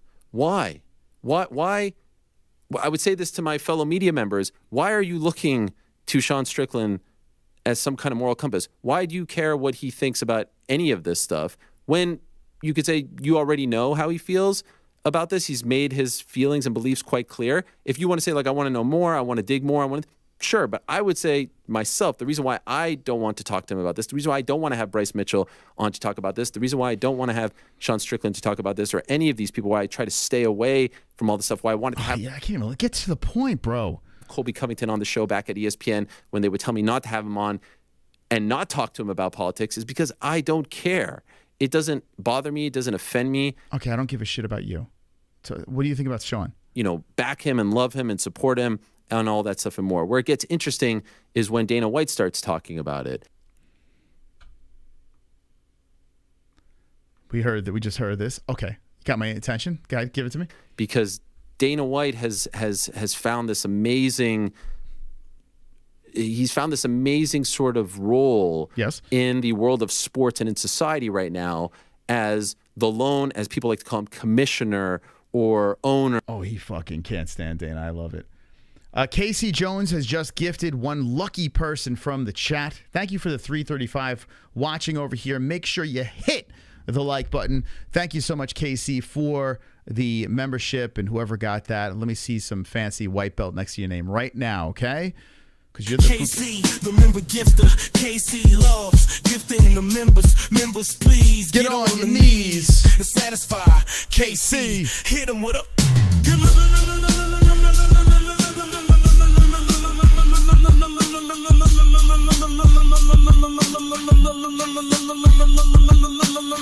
KC likes the way that feels. Thank you. Osada, I think you might have autism. I think it could be there because what the hell? Why are you talking about my bookie again? Why? Talk about your shitty chocolates that you never sent us. Don't send us chocolates. I stopped eating sugar again. By the way, I did great, fantastic. My birthday, my mother-in-law had a birthday party, and I didn't have any cake. Let's go, champs. Fuck sugar. Anytime Osada talks about my sponsors, I say, fuck your chocolates. How about that? Your shitty-ass chocolates. Your cancer chocolate. No, actually, sugar doesn't cause cancer. It just makes you fat and die of diabetes. All right, here we go. Let's get back to this. Or head of sport who doesn't listen to the media and doesn't cower to the critics and doesn't bow down to the woke culture out there. He has found this lane as the head of the Yeah, that's right, Seal. I got your back. Don't worry. Cancelable sport. This is where you come to say what's on your mind, to shoot from the hip, and there aren't going to be any sort of repercussions whatsoever. And he leans into this, and I would argue that he has really leaned into this since 2016. Since he showed up and campaigned on behalf of Donald Trump at the GOP convention in Cleveland right after the sale of the promotion. That's really where things started to change. And then the support, Man, he just can't get to the fucking point. The pandemic, and then, now the stuff that we're seeing where in the past we were told politics doesn't come into play. So allow me to just educate the newer fans out here that it wasn't always this way. I just skip. There might be fans out there who are maybe a little bit confused or don't understand or maybe even turned off or... I can't listen to this. Like, he's like, yep. Like, what is he? Just fucking get to it. Like, so goddamn annoying. It's so fucking annoying, man. Like, it's just like, bro, like, you're wasting everyone's time, and I'm wasting my fucking chat. I'm sorry, guys. Anyway, he's a fucking idiot. He really got 14 minutes of nothing. We got no information. Just him trying to defend his friend and failing miserably. So crazy. It's so weird, man. So fucking weird. Let's see. I don't want to listen to you. Let's see what else we got here. And then we're going to get back into the card. Response to Dana White's comments regarding Saudi Arabia. Who gives a fuck about that? Did he have anyone else on? Who do you have on today? Just a bunch of nonsense. Chris Curtis is on? Actually, I probably should reach back out to Chris. It's been a minute since we had him on. But now I don't know. If he might be Team Ariel. He might be too big time for us now. Maybe I'll slide back in. You guys want Chris back on? God, Juliana Pena's everywhere here. Oh my God, Jesuan. I'm not gonna play anything from Jasmine. She had a fantastic win, beat the shit out of her opponent. Brutal win. How about shout out to the Canadian ladies going out there doing their job. The Canadian men completely fell flat. I am so anti-Canadian male right now. Made me lose my parlay. But I'm not gonna shit on Jasmine. She seems so sweet. Saudi Arabia again. What the fuck? Duplessis versus Adesanya. I actually agree. I think that is the fight. Did Duplessis come on or anyone else? Did he have? All right, that's all right. Fuck this. I was just wasting my time there. All right, so let's talk about the rest of this card over here. The co-main event between the ladies: Raquel Pennington versus Bueno-Silva. Raquel Pennington gets the fucking job done. I mean, to the people out there saying that this card sucked, was it great? No. But there were so many freaking upsets and weird twists and turns that it wasn't terrible. It wasn't a terrible card. It was entertaining. Did we have the most electrifying fights? No. But Raquel Pennington beat the shit out of Bueno-Silva. Like, she had her moments where she was getting lumped up, and then all of a sudden, it was the melted candle just started turning up, and Raquel Pennington just used super lesbian power. It was insanity. Goes in there and fucking just batters Silva. 265 total strikes to 96. Crazy performance. Craziness. First round, 26-27. I didn't go back and watch this because I couldn't get myself to do it. But I will say this. When we reacted to it the night of, I didn't hate it. And I had two people that in the studio that weren't even big UFC fans that enjoyed it.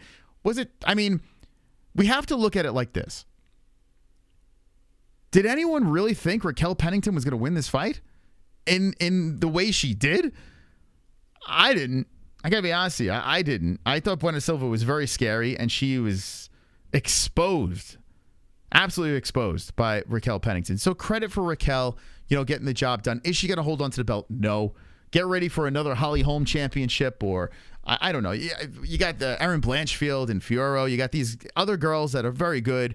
I don't see her holding it, but very impressive to do this against Bueno-Silva, who I thought could possibly be the next Nuñez. And then, out of nowhere, we hear Amanda Nunes is thinking about coming back. You hear about Juliana Pena. She's on Ariel. God knows what the fuck she's saying. I used to love her on The Ultimate Fighter. She was a psycho. I used to love her on that. Now, not anymore.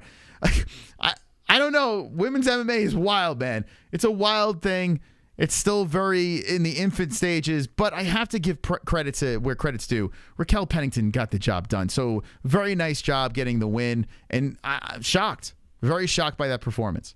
I mean, did not expect that in any way. So what did you guys think about the Pennington versus Bueno-Silva fight? Did you expect it? Were you bored? Let me know. I hope Blanchfield becomes champ. I think she will be a solid champ. She's actually fun to watch. You guys actually know each other. I'm uncomfortable now. Who?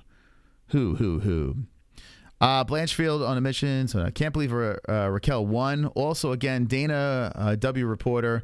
Name was John. Oh, Pollock. Thank you. So it wasn't the other guy.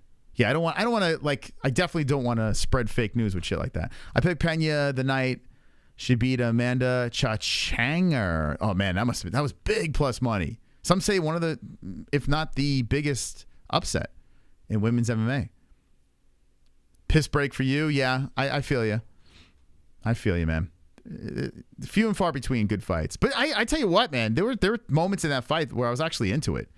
Not going to lie. Just because Pennington was doing shit I didn't think she could do. McGregor's the first two-division UFC champion, and he's rich. Most fighters will never achieve that. Raquel loses to Pena. Yes, I probably would pick Pena too, but you know what? Don't count out Rocky, man. I don't know. Unless Amanda Nunes comes back.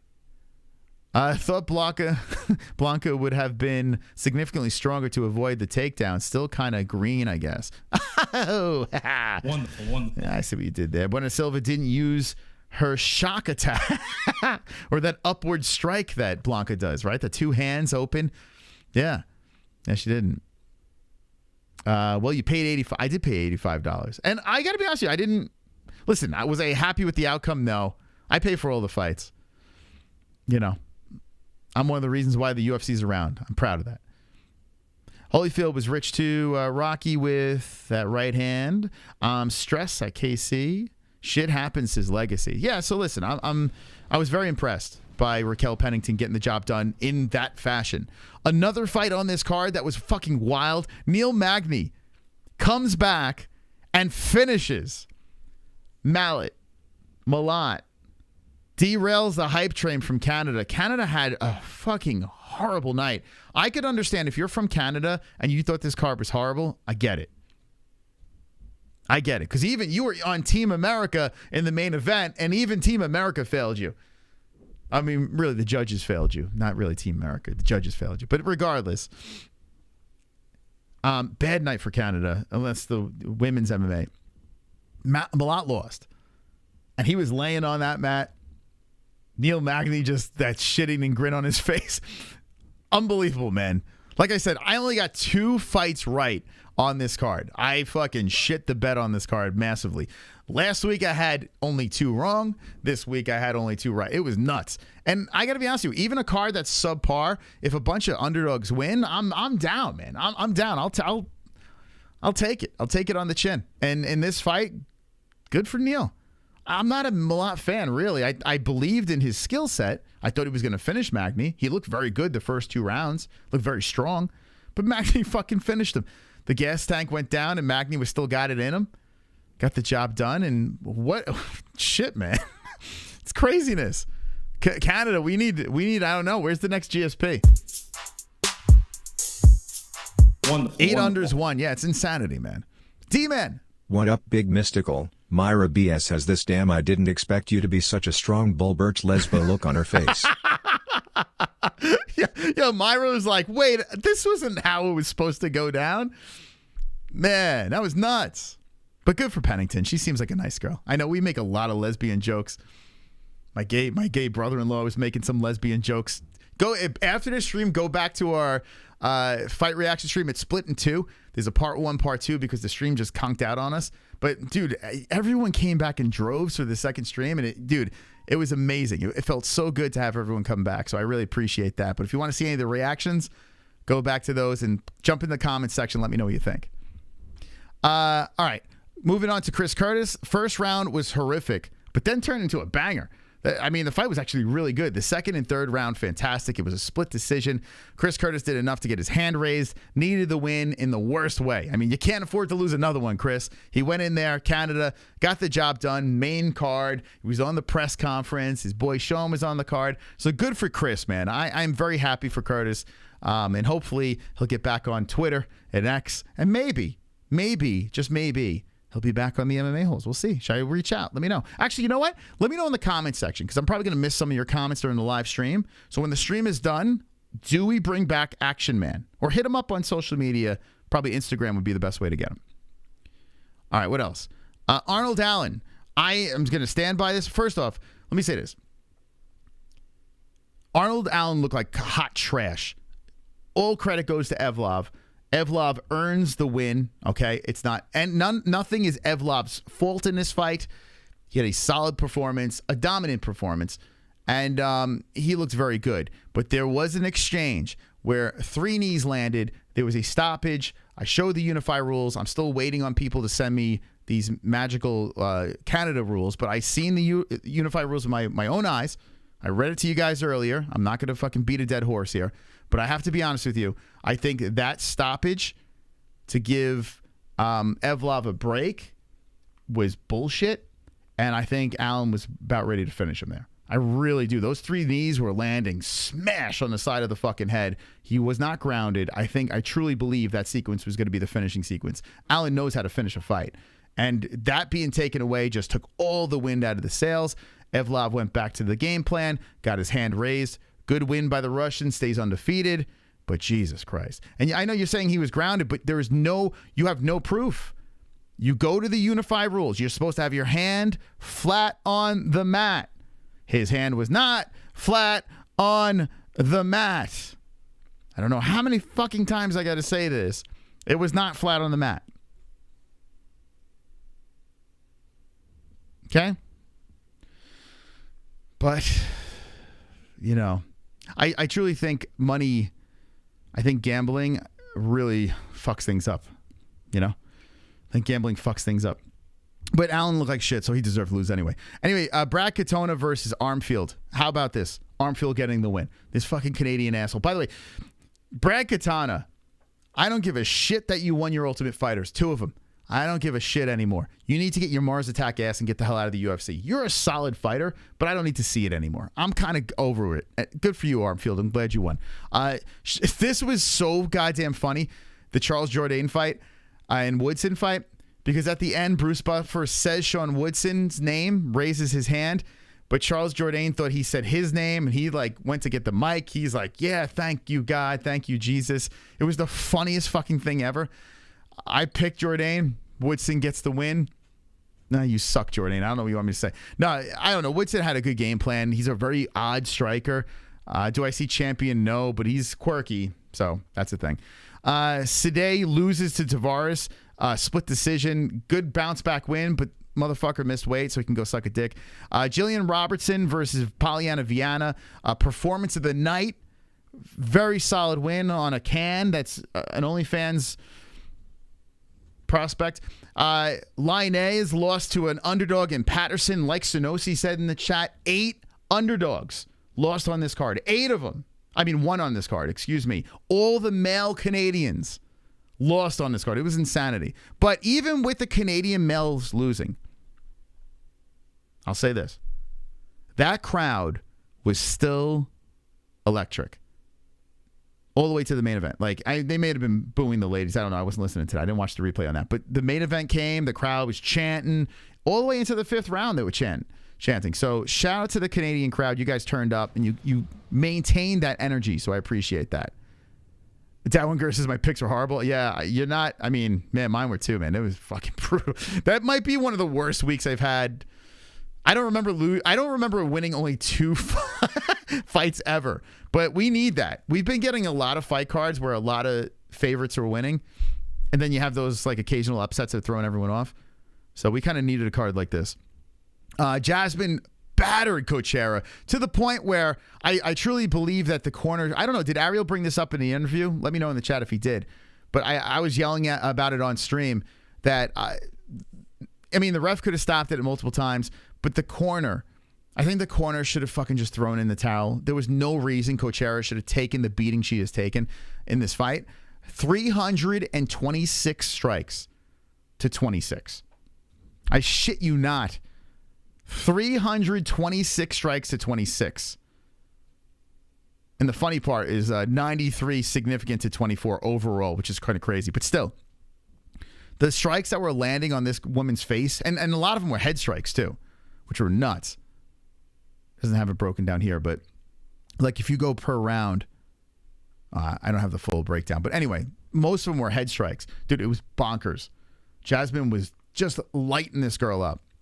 So big win in Canada for her. Congratulations. And then Jimmy Flick opens the card with the submission. Malcolm Gordon misses weight, and he's coming out all fired up. Had a pretty solid first round. And then second round comes around. Flick's like, all right, it's my turn. Submits him. What a performance by Jimmy Flick. And card was interesting, man. It wasn't bad. It was all right. Okay. It was okay. It was all right. I'm not going to sit here and shit on the card. It was all right. It's okay. All right. So, chat, what do we got over there? Make sure you follow us on Clash TV. Also, mybookie.ag. The promo code is MMA-HOLES for a 10% match. I don't know if we're going to do boosted bets because we fucking, as a community, us making bets as a community was horrible. To go back to, did Gordon announce his retirement? And by the way, in the chat, if there's something you'd like to talk about before I shut it down, let me know. Let me know if there's something that you guys would like to talk about. But let me just say this. Wednesday's show, we did a show called Bet Boost, right? Where we come up with 3 bets that we'd like to put together. As a community, we put polls up and we say, my bookie, amplify these, the plus money on that. And they did all 3. And they gladly did it very quickly. They probably had a crystal ball because we had the dumbest fucking bets ever. Ever. Now, I will say this.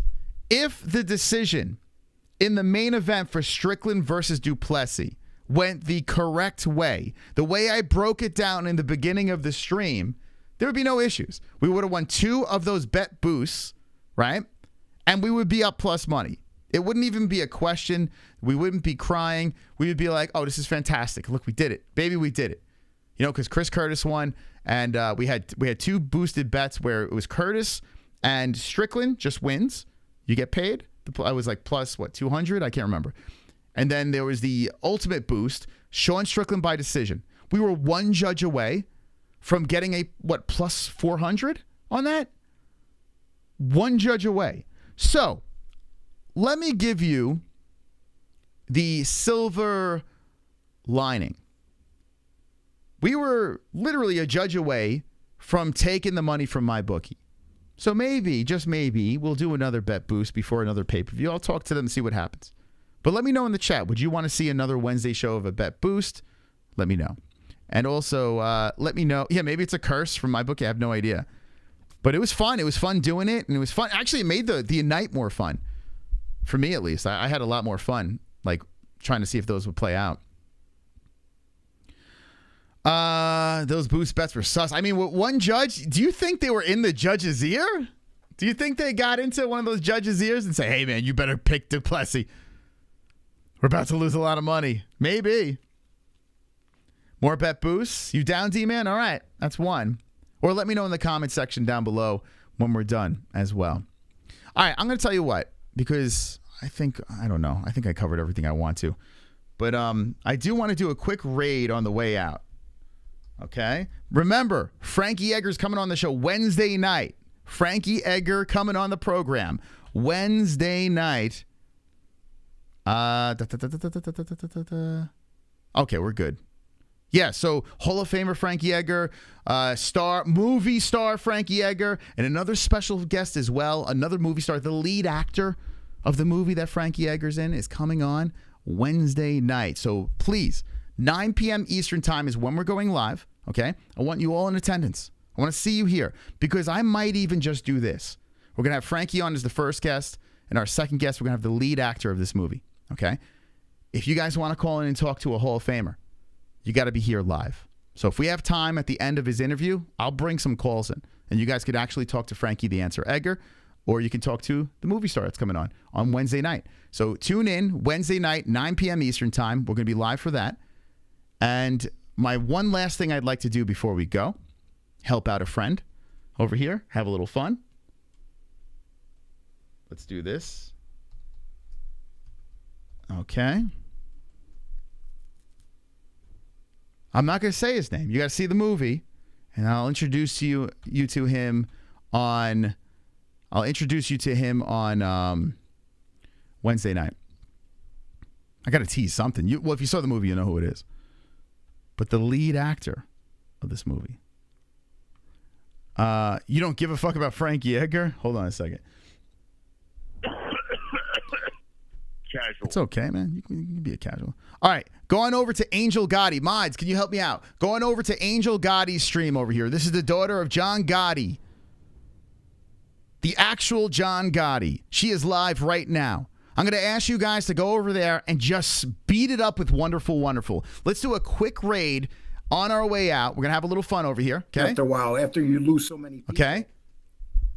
I want you all to like every time the phone go on over to Angel Gotti's stream.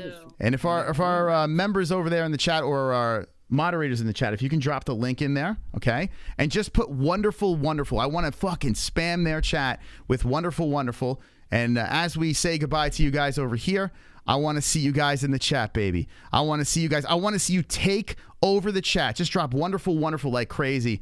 And here we go. Here we go. Let's see if someone in my family. Let's see. I freeze. By the way, John Gotti is fighting Floyd Mayweather. They're going to be talking about that. What are you doing? Here we go. Here we go. Take it over. Take it over. Take it over. Take it over. See, with me, it's like certain people Look in your who's family. here. Maz's people are here. By the way, don't buy Osada Treats as chocolate. It's a scam. Hi, 2 Joints. Hello, Sean. How are you, Sean? Wonderful, wonderful. There you go. Go, go, go. Spam it up. Spam it up. Uncle Mike H. Wonderful, wonderful. Wonderful, wonderful. Thank you so much for coming in. Thank you. All right, guys. You guys are legends over there. Go subscribe to Angel Gotti and Lee Cole III as well. We'll see you. We'll see you in Angel Gotti stream over there. And Wednesday night, Mafia movie time. Frankie Edgar, the star of The Bastard Sons on Amazon. If you have Amazon Prime, you can go check it out. And Wednesday night, let us know what you thought of the movie. But that's it for us tonight over here. A blast. If you missed our conversation about Strickland versus Duplessis, we'll run the stream back and let me know in the comment section down below. Thank you guys for stopping by. And don't be an a-hole. Be an MMA-hole. Good night.